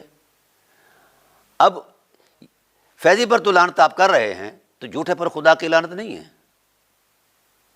ان جاکم فاسقم بنبأ فتبینوا، قرآن کا فیصلہ نہیں ہے. اگر کسی فاسق فاجر کی یہ تحریر آپ کے پاس آئی تھی تو اس حرامزادی کی تحریر پر آپ نے کم از کم چیک اپ تو کر لینا تھا. چلے بہرحال اگلی بات ہم کرتے ہیں کہ حضرت سعد بن ابی وقاص، یہ خصائص علی، اتنی آپ کی پگڑی بڑی نہیں جتنا آپ نے جھوٹ بڑا بولا ہے. میں آپ کی ذاتیات پر نہیں آؤں گا، ادھر نہیں جانا چاہتا کہ آپ کیا ہیں اور کیا نہیں ہیں، لیکن کم از کم اتنا ضرور ہے کہ آپ نے جھوٹ مارنے میں مہارت حاصل کی ہوئی ہے. اب میں وہ صفحہ نکالتا ہوں، اور صفحہ نکال کر یہ آپ نے یہ نکالی، اور میں نے اس کو انڈر لائن کیا ہے. یہ کتاب ہے میرے سامنے ہے، اور ساری کتابیں میرے سامنے ہیں. اور اگر آپ چاہیں گے تو فقیر آپ کے گھر آ کر آپ کو یہ سمجھائے گا یہ باتیں، ایسا کوئی مسئلہ نہیں ہے. انہوں نے یہ لکھا ہے کہ سعد بن ابی وقاص کی شخصیت دینی میں غور کیجیے. ہر چند کہ وہ جناب معاویہ کے قریبی ساتھی تھے، مگر چونکہ ان کا دینی مرتبہ مسلم اور معلوم تھا، ان کا شمار اشرف و مشرف میں شامل ہوتا ہے، اس لیے وہ شیعان معاویہ پارٹی میں شمار ہونے کے باوجود ہزاروں لالچوں، یہی آپ کو آیا یہاں یہ لکھا ہے اس حرامی نے، 1000 لالچوں والے. مجھے یہ بتائیے کہ جس وقت آپ کے موصوف یزید کے باپ نے یزید کی بیعت کے لیے تحریک شروع کی تھی تو کتنے صحابہ کو لالچ دی تھی، رشوت کے پیسے بھیجے تھے، آپ کو نہیں اندازہ. آپ نے اپنی تاریخ معکوس بھی نہیں پڑھی، اور میرے خیال میں کچھ بھی نہیں پڑھا. صرف اپنی پگڑی کا روپ ڈالتے ہیں اور شور شرابہ ڈالتے ہیں اور اونچی آواز میں بولنا جانتے ہیں اور گالیاں نکالنا چاہتے ہیں۔ کون ایسا شخص ہے پاکستان کا جو آپ کی گالی کی زد میں نہیں آیا؟ آپ نے قائد اعظم کو گالیاں نکالی، کافر کہا، علامہ اقبال کو کہا۔ یار مجھے یہ بتا کہ تجھ پر کوئی نئی شریعت نازل ہوئی ہے؟ اور یہ فیضی کو بھی آپ نے تانا دے دیا کہ نیچری ہے، یہ وکیل فقہ۔ وہ اللہ کے بندے، اگر تو حلالی ہے تو اس پاکستان میں نہیں رہنا تو نے، کیونکہ یہ پاکستان جو ہے قائد اعظم مرحوم وکیل کی ہی جد و جہد کا نتیجہ ہے، اور علماء اور مشائخ جو اس کے ساتھ لگے تھے، آپ نے تو ان کو بھی نیچری کہہ دیا جو ان کے ساتھ لگے تھے، تو آپ کی زد سے تو کوئی بھی نہیں بچا۔ ہاں، آپ نے خود کے اندر ایک اپنا مظلومہ دائرہ بنایا ہوا ہے کہ آپ اپنی ذات کے علاوہ کسی کو نہ مسلمان سمجھتے ہیں نہ صحیح سمجھتے ہیں، تو یہ آپ کی موج مستی ہے۔ اور یہی باب سعدی نے بھی فرمایا تھا کہ خود رائی و خود ستائی کار شیطان بود، جو خود کو دیکھتا ہے اور خود غرضی کا اظہار کرتا ہے تو وہ شیطان سے کم نہیں ہے۔ چلیں ہم آگے چلتے ہیں، ذاتیات پر بات نہیں کرتے۔ ہزار لالچوں والے جو کہا تھا، اس ہزار لالچوں والے کے تصور میں آپ ذرا سا غور کیجئے مولانا، انہوں نے کیا کہا تھا؟ سباق و سیاق اور ربط کلام آپ کو سمجھ نہیں آیا۔ بات یہ تھی کہ معاویہ کی طرف سے ہزاروں منصب لالچیں موجود تھیں، مگر اس کے باوجود عظیمت سعد بن ابی وقاص کو ہزاروں سلام، انہوں نے اب معاویہ کے کہنے پر حضرت مولا کائنات کو گالی نہیں نکالی۔ ہاں، اصل میں مدعا یہ ہے مصنف کا، اور آپ نے اپنی پگڑی سے بھی بڑا جھوٹ بول دیا۔ کم از کم پگڑی کا لحاظ کر لیتے، اس سے کم جھوٹ بولے تو ہم سمجھتے تھے کہ اچھا ٹھیک ہے، چھوٹا موٹا جھوٹ ہے جی، کوئی بات نہیں، مولوی صاحب ایسا اکثر کرتے رہتے ہیں۔ لیکن حیرت اس بات پر ہے، آپ نے تو اس سے بھی بڑا جھوٹ بولے، کہا کچھ اور نکلا کچھ۔ یہ پیشکشیں معاویہ نہیں کرتے تھے؟ کرتے تھے، اور میں اس پر پورا گفتگو رکھتا ہوں۔ اچھا جی، اس کے بعد آئیے جناب، آپ کی زد میں یہ احادیث موضوعہ یہ کیوں لکھی گئی؟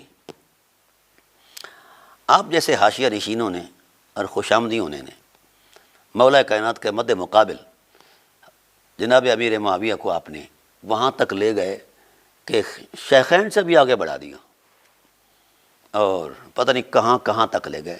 مجھے اس سے قرض نہیں، آپ لے جاؤ، اسے خدا بنا دو، رسول بنا دو، ہمیں کون سا بل آتا ہے؟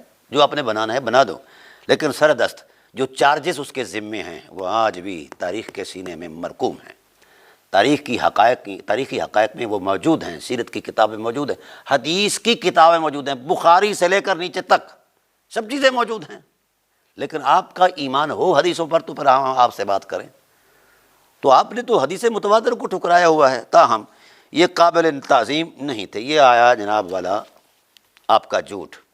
میں نے کہا ہے نا، وہ میں نے سرسری نہیں کہا، مطالعہ کر کے کہا ہے کہ آپ اپنی پگڑی سے بھی بڑا جھوٹ بولتے ہیں۔ کم از کم پگڑی سے کو ایک آدھا گز یا 2-4 سینٹی میٹر جو ہے وہ کم کر لیا کرے جھوٹ بولنے میں، تاکہ کچھ جھوٹ میں لیاقت پیدا ہو جائے۔ یہ موصوف مصنف لکھتا ہے، آپ نے سباق و سیاق نہیں نہ پڑھا، کہ مولا کائنات پر جو گالیوں کا، اور میں یہاں آپ کو ایک اپنی ذاتی بات کر جاؤں، کتابوں کا حوالہ بعد میں ہے۔ اس وقت پوری ناسبیت کا جوڑ توڑ یہ ہے اور ٹل یہ ہے کہ جناب والا یزید کے باپ کے مظالم چھپا کر اور ان کی شخصیت کو اونچا لے جایا جائے۔ بھائی لے جاؤ، ہم نہ مزاحمت کریں گے نہ آپ کے مد مقابل آئیں گے، لیکن شرط یہ ہے کہ ہم رسالت کے ماننے والے ہیں، رسول پر یقین رکھتے ہیں، جو کچھ رسول نے فرمایا ہم اسی پر کھڑے ہیں۔ رسول دو عالم صلی اللہ علیہ وسلم نے قاتلین عمار کو 3 ٹائٹل دیے ہیں، وہ متواتر ثابت ہے، اور صحابہ کا عقیدہ تھا، یقین تھا، اور سارے اصحاب اس حقیقتوں کو اپنے ادوار میں بیان کرتے رہے ہیں۔ تو جو فتویٰ اصحاب پر ہے یا رسول پر ہے، ہمیں قبول ہے آپ کا فتویٰ، ہمیں آپ جو مرضی کہو۔ یہ موصوف جو ہے یہ ظہور فیضی یہ لکھتا ہے کہ مولا کائنات علیہ الصلوۃ والسلام کی ذات پر مساجد کی ممبروں پر علل اعلان گالیاں نکالی جاتی تھیں اہل بیت پر۔ نہ صرف یہ کہ سب و شتم کیا جاتا بلکہ لعنت بھی کیا کرتے تھے، اور تا وقت وفات اس سے منع بھی نہ کر سکے یہ موصوف، جن کو آپ بڑا محب کہتے ہیں کہ یہ علی کا محب ہے۔ حتیٰ کہ حضرت عمر بن عبدالعزیز رضی اللہ تعالیٰ عنہ نے آ کر اس برائی کو ختم کیا، یا ان کے حق میں تعظیمی الفاظ استعمال کیے جائیں یا نہیں۔ آیا یہاں یہ بات انہوں نے کہی ہے، آیا ان کے حق میں تعظیمی الفاظ استعمال کی جائیں؟ یہ وہ کہتے ہیں کہ یہ مسئلہ میں علماء حقہ کے سپرد کرتا ہوں۔ اگر کوئی شخص نبی علیہ الصلوۃ والسلام کو برا کہے، اس کی تعظیم کرنا کیسا ہے؟ اب فیضی صاحب تو شاید یہاں تک آ گیا، میں آپ کو حدیث پیش کرتا ہوں۔ حضور نبی کریم صلی اللہ علیہ وسلم نے نصاً فرمایا اور کئی بار فرمایا، من سب علی فقد سبانی ومن سبانی فقد سب اللہ ومن سب اللہ دخل النار۔ یہ نبوت کا ارشاد ہے۔ جس نے علی کو گالی نکالی اس نے نبی کو گالی نکالی، اور جس نے نبی کو نکالی اس نے خدا کو نکالی، اور جس نے خدا کو گالی نکالی وہ براہ راست جہنمی ہے۔ اب فرمان رسالت جو ہے یہ ہم قبول کریں یا تیری بک بک قبول کریں؟ ہم کدھر جائیں؟ تو ہی بتا۔ اب وہ کہتا ہے، یعنی اس شخص نے کہیں کوئی نام نہیں لیا، صرف اس شخص کا، اور یہ میں آپ کو یہ عرض کر دوں، میں نے تاریخ کا ایک طالب علم بھی ہوں، مجھے حیرت ہوتی ہے کہ آپ کو یہ نظر آتا ہے کہ یہ جو یزید کا باپ ہے اس کے معاملے میں کوئی سخت کلام کرے تو وہ فلاں ہیں فلاں ہیں فلاں ہیں، ٹھیک ہے کہو، ہونا چاہیے۔ میرے نزدیک صحابی کو گالی نکالنا صرف کفر نہیں، کفر سے بھی بدتر ہے۔ میرا سوال یہ ہے، پوری ملت ناسبیت پر کیا حضرت علی صحابی نہیں تھے؟ صحابیت ان کے لیے اعزاز نہیں، وہ صحابیت کی شان ہے۔ اس پر میری پوری گفتگو ہے، میں آگے جا کر کروں گا۔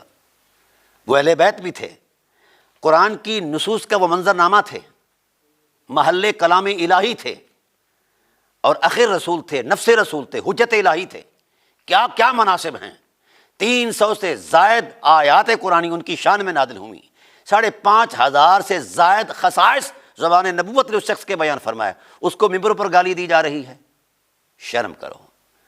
اب بتاؤ، یزید کے باپ کے مظالم کی مذمت کرنے والا تو جہنم کا کتا بن گیا یا وہ کافر ہو گیا، تو علی کے ساتھ یہ ظلم کرنے والا، نبی کے ساتھ، خدا کے ساتھ یہ کرنے والا کون ہے؟ پوری آپ کی فقاہت گنگی ہے یہاں، چونکہ بے شرم فقاہت ہے ایسی جس کے اندر انصاف نہیں، وہ فقیہ نہیں ہے۔ بولیے نا، کیوں نہیں بولتے؟ نصوص کے مطابق علی کو گالی نکالنے والا 3 جہاد سے کافر ہے۔ علی حرم نبوت کی وہ شناخت ہیں کہ جس پر خدا ناز کرتا ہے، رسول ناز کرتے ہیں۔ علی آیات کا عنوان ہیں۔ علی صحابی رسول میں اول صحابی ہیں، سیدنا صدیق کے اکبر رضی اللہ عنہ سے بھی پہلے صحابی ہیں، ان سے بھی پہلے مسلمان ہیں۔ تو کیا یہ سبقت جو ہے یہ آپ کو نظر نہیں آتی؟ لیکن بے حیا باش ہر شے خواہی کن، اذا فات الحیا فصنع ما شئت، جب حیا اتر جائے تو پھر جو مرضی کرو۔ کیا علی کو گالی نکالنے والا کون ہو سکتا ہے؟ میں آپ سے ہی فتویٰ پوچھتا ہوں، آپ نہیں بولیں گے، نہ آپ کا کوئی باپ دادا بولے گا۔ وجہ یہ ہے کہ آپ کو چوگا ملتا ہے، روٹی ملتی ہے۔ آج تک کیوں خاموشی ہے؟ ملت اسلامیہ کے وہ لوگ جن کے اندر فہم رسا ہے، دیانتداری ہے، وہ خدائے ذوالجلال کی عظمت کی قسم دے کر انہیں کہتا ہوں، قرآن کی حرمت کی قسم دے کر کہتا ہوں، بتاؤ علی صحابی نہیں تھے؟ کیا ڈرامہ ہے! قرآن کہتا ہے کہ علی صحابیہ سے بھی اعلیٰ ہیں، وہ نفس رسول ہیں۔ تو نفس رسول کو گالی نکالنا، رسول کہہ رہے ہیں کہ یہ مجھے گالی نکال رہا ہے۔ حیرت ہے، کیسے یہ بدی فقاہت ہے کہ نالین کو نویل کہنے والا تو واجب القتل ہے، اور علی کو گالی دینے والا معزز ہے، مجتہد ہے۔ شرم نہیں آتی تمہیں؟ پر شرم ہو تو آئے۔ چلیے، مجھے ان باتوں سے کوئی غرض نہیں، اگلی میں بات عرض کرنا چاہتا ہوں۔ موصوف نے صرف اتنا لکھا ہے کہ جو شخص نبی کی تعظیم نہیں کرتا وہ تعظیم کے لائق نہیں۔ تعظیم اس نے یہ بھی نہیں کہا کہ لائق نہیں، اس نے صرف جا کے اس کا تعظیم کرنا کیسا ہے یہ علماء پر سوال چھوڑ دیا ہے، اور آپ نے الزام اس پر لگا دیا ہے۔ مولوی صاحب کم از کم پگڑی ماپ کر جھوٹ بولا کریں۔ اگلی بات میں اس لیے نہیں کرتا کہ آپ محترم ہیں۔ چلیں اگلی بات، آپ نے اسی احادیث الموضوع پر اعتراض اٹھایا کہ ان کے حق میں دعائے نبوی اللہم املأہ علما قبول نہیں ہوئی۔ تو بڑے آپ سیخ پا ہو گئے اور پھول گئے، اور مجھے تو لگتا تھا کہ آپ کا پٹاخہ نکلنے والا ہے۔ حضرت یہ بات یہ ہے کہ کیا یزید کے والد گرامی جناب معاویہ جو ہیں ان کے اندر علم کا کتنا خزانہ ہے؟ آپ پر میرا سوال ہے کہ مرتبہ اجتہاد تک جو مطلوبہ علمی قوائف ہیں کیا ان میں ہیں؟ بس اتنی سی بات ہے۔ اگر آپ یہ کہتے ہیں کہ ان کا علم بھرا ہوا تھا وہ علم سے، تو کہاں سے آیا، کتنا علم ہے؟ اب میں نے جائزہ لیا ان کی علوم کو، ذخیرہ حدیث میں دیکھا تو مقررات ملا کے 100 سے کچھ روایات کا وہ راوی ہے۔ جب مقررات کو ہم نے حذف کیا تو ان روایتوں میں سے 50 کے قریب کی روایتیں ہیں، اور وہ روایتیں بھی وہی روایتیں ہیں جن کے مد مقابل اس کا طرز عمل ہے، اس کے خلاف۔ آپ کے محدثین کا ضابطہ یہ ہے کہ جب راوی اپنی روایت کردہ روایت کے خلاف چلے تو اس کی دو حالتیں ہو جاتی ہیں۔ اگر وہ اس کے خلاف عمل کرتا ہے، اس کا طرز عمل اس کے خلاف ہے، تو اس وقت اس کی دو صورتیں ہوتی ہیں، یا تو اس کے ہاں وہ منسوخ ہے، اب اس پر ضروری ہے کہ اگر وہ منسوخ ہے تو ناسخ بیان کریں۔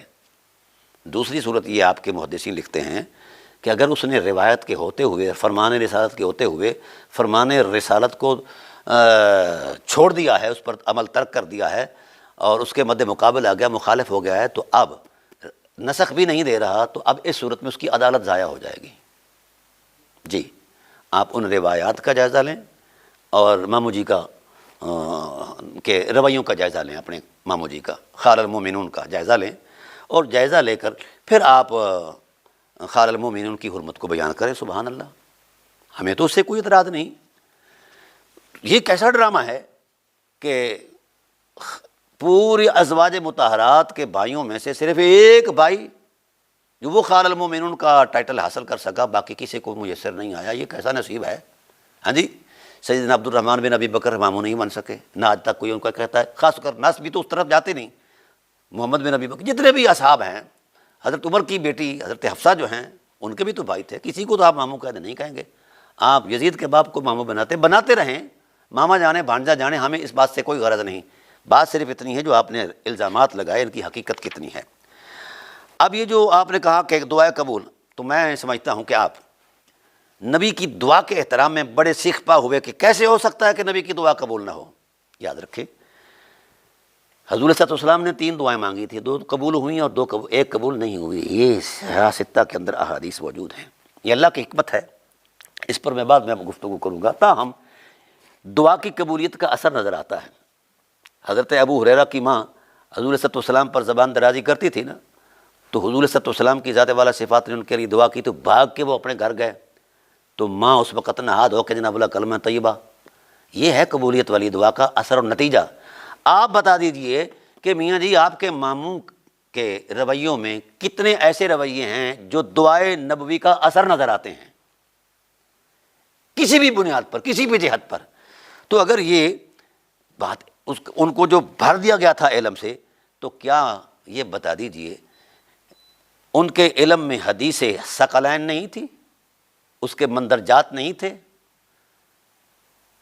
حیرت ہے کہ اجتہاد ہوتا ہے 2 دلیلوں میں غور کر کے مجتہد کسی ایک دلیل پر جم جائے، اور اس دلیل، وہ دلیل جو ہے وہ مشیت الہی کے مطابق نہ ہو، مزاج رسول کے مطابق نہ ہو، تو وہ اجتہادی خطا کا تصور ہے۔ یہ آپ کی علمی اور کلامی باتیں، لوگ کلامی بات کرتے ہیں۔ میں یہ عرض کرنا چاہتا ہوں کہ نصوص صریحہ کے خلاف بھی اجتہاد ہوتا ہے۔ آپ کے ماموں جی نے جتنے بھی اجتہاد کیے ہیں، نصوص صریحہ کے خلاف اجتہاد کیے ہیں۔ یہ بات آپ کے ذہن میں ہونے چاہیے۔ کیا رسالت پناہ عالم صلی اللہ علیہ وآلہ وسلم نے یہ نہیں فرمایا تھا؟ صحیح مسلم کی حدیث ہے کہ خلیفہ برحق کے ہوتے ہوئے کوئی بندہ اس کے خلاف خلفشار کرتا ہے، اٹھتا ہے، تو اس وقت اس کی خلافت وہ واجب القتل ہے حسب شریعت محمدیہ۔ خال المومنون 2 مرتبہ واجب القتل ہیں۔ کیا آپ اس کو مانتے ہیں؟ یہ حدیث کا انکار ہے، اور آپ کو اجتہاد کا جو درجہ دے رہے ہیں، پہلے اپنے مامے کے اندر اجتہاد کے وہ مرتبے بیان کر دیں علم کے، کتنی آیات ہیں جن کا فہم ان کو حاصل ہے، اور ذخائر علم میں کتنی ساری تفسیری روایات ان کی طرف سے نقل ہو کر آئی ہیں، اور ذخائر علم نبوت میں یعنی حدیث کے اندر کتنے ایسی چیزیں ہیں جو ان کے اجتہاد کی طرف مشیر ہوں، دال ہوں۔ تو یار ظلم کو چھوٹا موٹا ہو جائے تو ٹھیک ہے، اتنا بڑا ظلم تو نہیں ہونا چاہیے۔ مجھے ان کی شخصیت کا معاملہ یا ان کی ذات کے ساتھ اعتراض کرنا میں مناسب ہی نہیں سمجھتا، میرے پاس اتنا فرصت نہیں ہے کہ میں اعتراض کروں۔ صرف اتنی بات میں آپ سے عرض کر رہا ہوں کہ آپ ایک لتاڑ رہے ہیں کہ ایسے بندے کو، جس بندے نے ان حقیقتوں کو بیان کیا۔ اصل میں آپ کو تکلیف کیا ہے؟ میں نے جو ان کی تحریروں میں جائزہ لیا، وہ فیضی جہاں کہیں بھی ہے اس نے کم از کم ناسبیت کا بت توڑ دیا ہے۔ انہوں ناسبیت نو ساہ چڑے ہویا ہے، راہ نہیں لبدا، نہ اگاں جانوں نہ پیچھا جانوں، نہ اتو سا آندا نہ تھلو آندا ہے، رولا ہے وے مولوی صاحب۔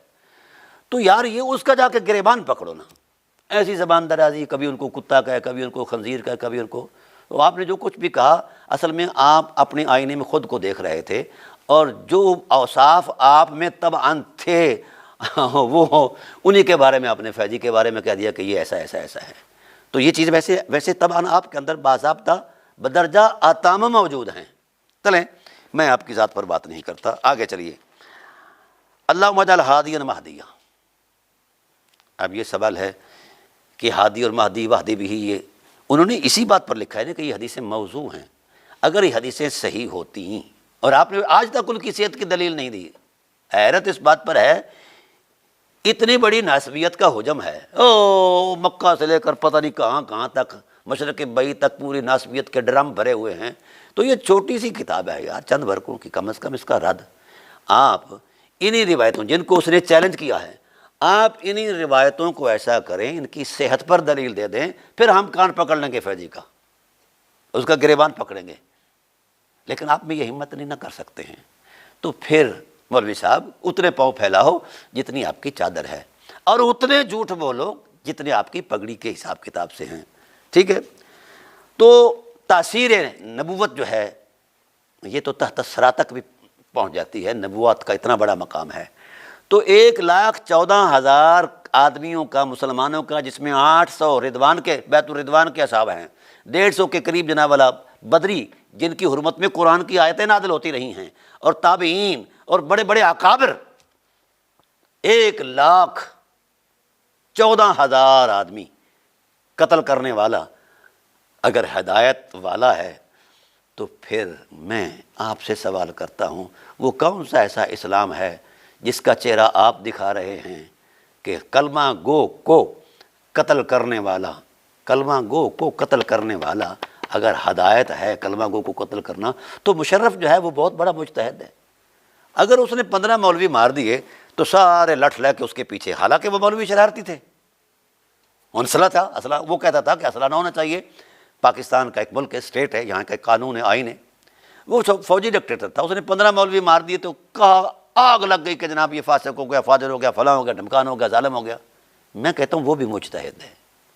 اگر صحابیوں کو مارنا اجتہاد ہے تو مولویوں کو مارنا بھی اجتہاد ہے۔ اس طرف کیوں نہیں آتے؟ نہیں آئیں گے آپ، چونکہ روٹی روزی کا مسئلہ ہے۔ آپ کا سارا تصور دین جو ہے، جہاں تک آپ نے پڑھا ہے، سنا ہے، جو بیان کر رہے ہیں، یہ نظریہ ضرور سے آگے نہیں ہے۔ آپ کے جذبات اس بات کی عکاسی کر رہے ہیں کہ آپ یہ کر رہے ہیں۔ بہرحال مجھے اس سے غرض نہیں، میں آپ کی شخصیت پر نہیں گفتگو کرنا چاہتا، آپ بڑے اچھے آدمی ہیں۔ تو تاثیر اس دعا کی دیکھ لیجیے، اگر نتائج مثبت ہیں تو دعا ہے، اگر نتائج مثبت نہیں ہیں، منفی ہیں، تو یہ انہوں نے یہی کہا ہے کہ یہ ڈرامہ ہے، یہ نبوت سے یہ ثابت نہیں ہے۔ مسلم خواتین کو لونڈیاں بنانا، اب مسلم خواتین کو جو لونڈیاں بنایا گیا، یہ بسر بن ابی ارطاط اس کا کمانڈر تھا، اور اس نے 30,000 سے زائد مسلمانوں کو قتل کیا۔ میرا آپ سے سوال ہے، اخلاقی طور پر حکم تھا کہ جو علی کا چاہنے والا ہے اس کو قتل کر دیا جائے، یہ چلتا چلتا قتل و غارت کرتا ہوا اہل بیت کے گھر جا کے داخل ہو گیا۔ حضرت عبید اللہ بن عباس رضی اللہ تعالیٰ عنہ کے بیٹوں کو، ان کی ماں کے سامنے، چھوٹے چھوٹے بچوں کو ذبح کیا، قتل کیا، ٹکڑے کیا، اس کے سامنے پھینک دیا۔ اس کی ماں پاگل ہو گئی۔ یہ آپ کی تاریخ معکوس ہے۔ اب اس بات کو کیا کہیں گے آپ؟ اجتہاد کہیں گے نا۔ لاکھ دی لعنت جو ہے یہ فیضی پر نہیں ہے، وہ 1000 مرتبہ تیرے پر ہے مولوی صاحب۔ ایک ظلم اور بربریت جو ہے، میرا آپ سے سوال ہے پورے کائنات کے اہل علم سے، مثلا میں اگر جرم کرتا ہوں تو وہ قابل مواخذہ ہے، اس پر حد بھی ہے، جس بھی نوعیت کا جرم ہوگا سزا اسی اعتبار سے ہوگی۔ اگر یہی جرم کسی صحابی سے سرزد ہو جائے تو میرا سوال یہ ہے کہ یہ جرم نہیں رہتا؟ کیا شریعت یہاں خاموش ہے؟ کیا شریعت مواخذہ نہیں کرتی؟ کیا اصحاب رسول پر حدود نافذ نہیں ہوئی مولوی صاحب؟ کیا ان کے معاملات پر رسالت نے مواخذہ نہیں کیا؟ کیا ہے۔ اصحاب نے نہیں کیا؟ کیا ہے بھائی۔ وہ کون سی ایسی صحابیت ہے جس کا آپ نے ٹوکرا اٹھایا ہوا ہے؟ بھائی ہاں، جو اوریجنل صحابہ ہیں، جن کو مولویوں نے حجروں میں بیٹھ کر بنایا، وہ نہیں، جو اوریجنل صحابہ ہیں ان کی تکریم، سبحان اللہ۔ آپ ان کے کفر کا فتویٰ دیتے ہیں، میں کہتا ہوں کہ ان کے لیے تو کفر کا لفظ بھی ایسے ظالموں کے لیے چھوٹا ہے جو اتنی حرمتوں کو پامال کر رہے ہیں، لیکن جن کو آپ نے حجروں میں بیٹھ کر بنایا ہے، ہاں جی، آپ رویہ مجھے یہ بتا دیجئے کسی نص سے کہ صحابی سے اگر کچھ چیز سرزد ہو جائے تو وہ صحابیت کی عظمت میں وہ جرم نہیں رہتا، کرم بن جاتا ہے، احترام بن جاتا ہے۔ ہاں جی، حضرت ماعز اسلمی رضی اللہ تعالیٰ عنہ پر سنگساری کیوں کی گئی؟ مجھے تو یہ باتیں کرتے ہوئے بھی شرم آتی ہے۔ میرے نزدیک صحابیت کا جو بھرم ہے یہ اتنا بلند و بالا ہے کہ آپ کی سوچ بھی وہاں تک نہیں جا سکتی، لیکن جس پر چارجز ہیں یہ تقریباً 31 سے زائد چارجز ہیں، یہ خال المومنون کے جو آپ نے ریکارڈ کے طور پر پیش کیے ہیں۔ اس پر اگر مولوی فیضی نے کوئی بات کہی ہے اپنی طرف سے تو 1000 مرتبہ قابل مواخذہ، میں یہ بھی کہہ رہا ہوں، اور اگر یہ کوڈ آؤٹ کی ہیں اصحاب رسول نے تو پھر پہلا مواخذہ ان کا ہے۔ جو الفاظ آپ نے مولوی فیضی کو کہے ہیں وہی الفاظ آپ نے صحابہ پر بولے ہیں۔ اصل گستاخ صحابہ تو ہے، مولوی فیضی نہیں ہے، اس لیے کہ یہ نقل در نقل چیزیں ہیں، اور ان کے مصدقہ حوالہ موجود ہیں، اور مصادر علمی کا پورا ایک جہان موجود ہے، ہزاروں مصادر ہیں، اور اس مولوی فیضی کے علاوہ بھی بہت سارے ذخائر علم ایسے ہیں، یعنی یہ جو ہے احادیث موضوعہ کے علاوہ بھی بہت سارے ایسے ذخائر علم ہیں جن میں یہ چیزیں موجود ہیں اور نصوصاً موجود ہیں۔ مولوی صاحب آپ پڑھیں۔ پھر مسلم خواتین کو کیا لونڈیاں نہیں بنایا گیا؟ میرا سوال ہے یہاں، صحابیت کا بڑا آپ نے اٹھایا ہوا ہے ٹوکرا مولوی صاحب، میں یہ سمجھتا ہوں کہ صحابی کی توہین کفر سے بھی بدتر گناہ ہے، پر آپ سے میرا سوال یہ ہے، صحابی کی توہین اور اہانت اور ان کے مظالم کو بیان کرنا کفر سے بھی بدتر گناہ ہے، تو صحابیات سے زنا کرنا کیسا ہے؟ صحابہ کو داڑھی سے پکڑ کر پٹک پٹک کر زمین پر مارنا کیسا ہے؟ ذرا یا اپنی شریعت سے ہی پوچھ لیں جو آپ نے گھر میں بیٹھ کر بنائی ہے۔ شرم آئی کبھی آپ کو کہ ان چیزوں پر بھی آپ کی نظر ہو؟ اور صحابہ کو جو دھمکیاں دی گئیں تلواروں کی، یہ یعنی صحابی کو مطلب آپ اپنے ماموں کو صحابی جو کہتے ہیں تو آپ کے مامے کی صحابیت اس قدر بلند ہے کہ وہ صحابہ سے جو مرضی رویہ اختیار کرے اس کے لیے جائز ہے۔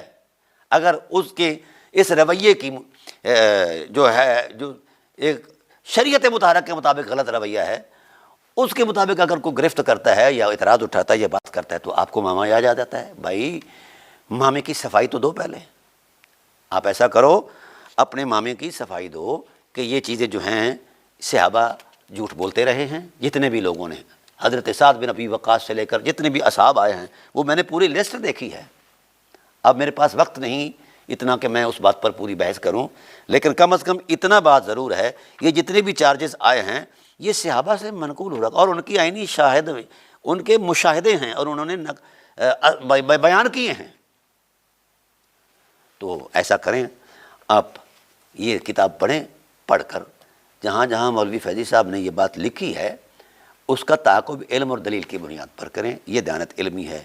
یہ جو انہوں نے کہا جی صحابہ کو دھمکیاں دیتے تھے، کیا نہیں دی ہیں دھمکیاں؟ کون نہیں دیتا تھا دھمکیاں؟ جس وقت بیعت یزید کا وقت آیا تو کیا ہوا تھا؟ مولانا آپ نے نہ تاریخ پڑھی ہے اور نہ آپ نے علم پڑھا ہے اور نہ ہی آپ کے اندر وہ علمی بصیرت ہے، آپ جوڑ توڑ کرتے ہیں۔ اب آگے صحابی رسول یہ عمر بن عاص رضی اللہ تعالیٰ عنہ کی جو انہوں نے توہین کی، رسوا ہوئے، آپ کا یہ جھوٹ۔ یار میں نے آپ سے یہ کہا ہے کہ کم از کم اپنی پگڑی کے مطابق تو جھوٹ بولیں، اس سے بڑا جھوٹ نہ بولیں، زیادہ جھوٹ اچھا نہیں ہے۔ یہ صلح امام حسن کا یہ حوالہ ہے۔ اب یہ میرے پاس وہ صلح امام حسن کھلی ہوئی ہے، اس میں انہوں نے اتنا باق لکھا ہے کہ حضرت امام حسن علیہ السلام کو تقریر کرنے کے لیے کہا گیا، وہ اس لیے ان کو اندازہ نہیں تھا کہ یہ قادر الکلام بھی ہیں، وہ اس لیے کہ یہ امام بولیں گے ان کو بولنا نہیں آئے گا، پبلک میں رسوا ہو جائیں گے۔ یہ جملہ انہوں نے ان کی طرف سے نقل کیا ہے کہ ان کی نیت یہ تھی، تو کیا کون سی ایسی رسوائی کا پیمانہ ہے جو اہل بیت کے ساتھ ان لوگوں نے نہیں کیا؟ کون سا ایسا رسوا کن عمل ہے یا کلام ہے جو ان کے خلاف نہیں بولا گیا؟ تو یہ رسوائی کا تصور جو ہے وہ امام علی مقام علیہ السلام کے حوالے سے دے رہے ہیں، اور آپ نے جڑا، اور اس جھوٹے مکار وہ جو حرامی ہے پنڈی والا، اس کے کہنے پر آپ نے جڑ دیا ہے۔ یار کچھ تو خدا کا خوف کر، کتابیں پڑھ مولوی صاحب۔ میں مزید آپ سے بات نہیں کرنا چاہتا۔ ابن ابی العاص بھی رسوا ہوئے تھے، کیا وہ ہوئے نہیں ہیں؟ اس سے بڑی رسوائی کیا ہو سکتی ہے یار، کہ صفین کے اندر جب مولا کائنات اپنی دھاک کے ساتھ، دمک کے ساتھ میدان میں اترے تو چیخیں نکلنے لگیں دوسری طرف کہ یہ کیا ہو گیا ہے، بھاگے بھاگے یہی عمر بن عاص گئے، کدھر؟ معاویہ کے پاس گئے کہ جناب یہ ہو گیا ہے۔ اس نے کہا کو ترکیب، پھر وہاں جوڑ توڑ ہوا، لین دین ہوا، ٹھیک ہے، میں اس تفصیل میں نہیں جانا چاہتا۔ پھر اس نے کہا کہ میں بچا دوں۔ تو جناب عمر بن عاص نے کیا کیا؟ خود کو برہنہ کر دیا، دیسی لفظوں میں ننگا کر دیا، اپنی شلوار بھی اتار دی اور قمیض بھی اتار دی۔ قسمتوں کا تاجدار جب یہ حربہ دیکھتا ہے تو منہ موڑ لیتا ہے، اسے علی کہتے ہیں۔ اب اس سے بڑی کوئی رسوائی ہو سکتی ہے کہ کسی کے سامنے اپنے سطر کو ڈھانپنا؟ یہ تو بڑی دین کی تقدس میں ایک بڑی شرافت ہے، لیکن یہاں یہ ہو رہا ہے۔ کیا یہ باتیں رسوا کن نہیں ہیں؟ ہم اس طرف نہیں جانا چاہتے، ہم جانا چاہتے ہیں کہ آپ نے جو جھوٹ بولے ہیں ان پر میں بات کرنا چاہتا ہوں۔ تو رسوائی کی بات انہوں نے جو ہے حضرت امام حسن کے ٹائٹل پر کہی تھی اس حوالے سے، اور حضرت امام حسن نے جس وقت وہ خطبہ دیا تو کیا وہ رسوائی نہیں تھی؟ حضرت امام حسن کا آپ خطبہ آپ نے پڑھا ہی نہیں مولوی صاحب، وقت کے اندر وہ گنجائش ہوتی تو میں وہ نورانی الفاظ آپ کو سناتا، چونکہ آپ نور کے قائل ہی نہیں ہیں۔ اور اس کے بعد جناب حضرت بریدہ اسلمی رضی اللہ تعالیٰ عنہ کے بارے میں آپ نے باتیں کہیں کو بھائی بریدہ اسلمی نے یہ بات خود سے کہی ہے کہ مجھے علی سے بغض تھا۔ ہاں، تو پھر رسول دو عالم صلی اللہ علیہ وسلم نے جس وقت وضاحت فرمائی تو وہ بغض دور ہو گیا۔ تو یہ تو پوری حدیث بخاری سے لے کر کئی روایتوں کے اندر موجود ہے۔ پھر بسر بن ابی ارتاد کی آپ جناب طرف داری کرتے ہوئے جناب والا ان کے پیمانے ملا رہے ہیں، یہ صحابی فلاں فلاں فلاں، یہ جو الفاظ انہوں نے یہ مولوی فیض صاحب نے لکھے ہیں وہ سارے کے سارے اصحابہ سے نقل کیے ہوئے ہیں۔ تو جو آپ نے لان تان یا زبان درازی مولوی فیض صاحب کے بارے میں کی ہے وہ دراصل آپ نے صحابہ پر کی ہے۔ گستاخ صحابہ اصل میں آپ ہیں، نہ کہ وہ۔ اور یہ جو آپ نے کہ وہ ابو الغادیہ ہے جو قاتل عمار بن یاسر کے، اور حضرت عمار بن یاسر جو سر سے لے کر پاؤں تک ایمان ہی ایمان ہے۔ مجھے اس بات پر مزید تھوڑا سا رحم آتا ہے مولویوں پر کہ جس نے اسلام کی خاطر ماں کی قربانی دی، باپ کی قربانی دی، اپنی قربانی دی، اپنی اولاد کی دی، اس کا عرس نہیں منایا جاتا، اور جو عمار کے قاتلین ہے اس کا عرس منایا جاتا ہے۔ میرے لیے تو یہ بڑی حیرت والی بات ہے۔ تو میں یہ سمجھتا ہوں کہ عرس منانے والے کم از کم اپنی عرسوں کی ڈائریکشن درست کر لیں۔ ابو الغادیہ کی توہین کے بارے میں یہ لکھا ہے کہ وہ جنتی نہیں ہو۔ بھائی یہ تو رسالت کا ارشاد ہے کہ عمار بن یاسر کا قاتل اور اس کا سالب سامان اتارنے والا وہ جنت میں نہیں جائے گا، وہ جہنمی ہے۔ تو رسالت پر فتویٰ آ گیا ہے، اور آگے کیا کیا کچھ۔ بہرحال میں آخر میں یہ گزارش کروں گا کہ فیضی نہ جانے کہاں ہے اور کہاں نہیں ہے، وہ تو بعد میں آئے گا میدان میں۔ فقیر حاضر ہے اور آپ کے گھر آنے کے لیے حاضر ہے، ٹھیک ہے؟ اگر آپ میں دم خم ہے یا شرم و حیا ہے، یا تو آپ توبہ کر جائیں گے، اگر توبہ نہیں کریں گے تو میں اب بیٹھ رہا ہوں، آپ نے تو پہلے قسط دی ہے، میں آپ کی ہر قسط پر 4 گھنٹے گفتگو کروں گا، اور پھر اس کا جواب ہوگا، جواب الجواب ہوگا، ہم چلیں گے انشاءاللہ العزیز۔ جب مجھ سے بات بڑی تو پھر فیضی کو تلاش کر لیں گے۔ میں گزارش کرتا ہوں کہ آپ اپنے الفاظ پر غور کریں، توبہ اللہ کر لیں اور فیضی سے معافی مانگ لیں جو آپ نے اس کے لیے الفاظ کہے۔ دراصل آپ کو اپنی ذاتی اپنے آئینے میں نظر آئی ہے، تو فیضی تو وہاں تھا ہی نہیں، تو آپ نے اپنی بات کے بارے میں جناب یہ باتیں کہہ ڈالی ہیں۔ تو میں گزارش کروں گا مولوی صاحب، پہلے پاکستان کے حالات ایسے ہیں کہ مولویوں کے فتنے سے پاکستان جو ہے یہ 2-4 ہے، آپ ایک نیا فتنہ کھڑا کر رہے ہیں۔ تو بھائی آپ کے اندر اگر دیانت علمی ہے، اخلاقی حرمت ہے، یا آپ کو اپنی پگ کا کوئی لحاظ شیاز ہے، تو آپ اس کی جتنی بھی تخلیقات ہیں، یہ سورہ امام حسن ہے، حدیث موضوع ہے، یہ اربعین وغیرہ ہے، جہاں جہاں سے بھی آپ کو کوئی اس علمی مغالطہ لگا ہے تو آپ اپنا مغالطہ دور کر لیں۔ ہم الحمدللہ تعالی جو اوریجنل صحابی ہیں ان صحابہ کا احترام اپنا ایمان سمجھتے ہیں اور ان کی تعظیم اپنے ایمان کی معراج سمجھتے ہیں۔ تاہم جہاں جہاں صحابہ نے جس جس انداز کی نشاندہی کی ہے، جب رسالت پناہ عالم صلی اللہ علیہ وسلم نے نشاندہی فرما دی، اس کے بعد تو کوئی بات بنتی نہیں ہے۔ ہمارا عقیدہ اس حوالے سے وہی ہے جو رسالت پناہ عالم صلی اللہ علیہ وسلم نے دیا ہے۔ جو جوڑ توڑ آپ کی نے کی ہے یا بڑوں نے کی ہے جناب والا، پیچھے سے جو چلتا آیا ہے جھوٹ جاٹ، وہ اب ننگا ہو گیا ہے۔ اب فیضی کرے یا نہ کرے، مخلوق خدا امت مسلمہ بیدار ہو چکی ہے، ایک فنگر ٹپ کے اندر آپ کا سارا ریکارڈ موجود ہے۔ تو اس لیے آپ خود بھی نہ گندے ہوں اور نہ کسی پر زبان درازی کریں۔ اولا تو میرے خیال میں اتنی سی پھکی تھوڑی سی آپ کو مکمل ہو گئی ہوگی۔ اگر آپ کی طبیعت مزید نساز رہی تو پھر ایک پھکی نہیں، ایک پھکا دوں گا انشاءاللہ، وہ آپ ٹھیک ہو جائیں گے۔ اللہ تعالیٰ ہمیں راہ راست، اعتدال، اتفاق، اتحاد کی توفیق نصیب فرمائے، ہمیں زبان درازی کی بغیر ہمیں اچھے الفاظ بولنے کی توفیق عطا فرمائے۔ وما علینا الا البلاغ المبین۔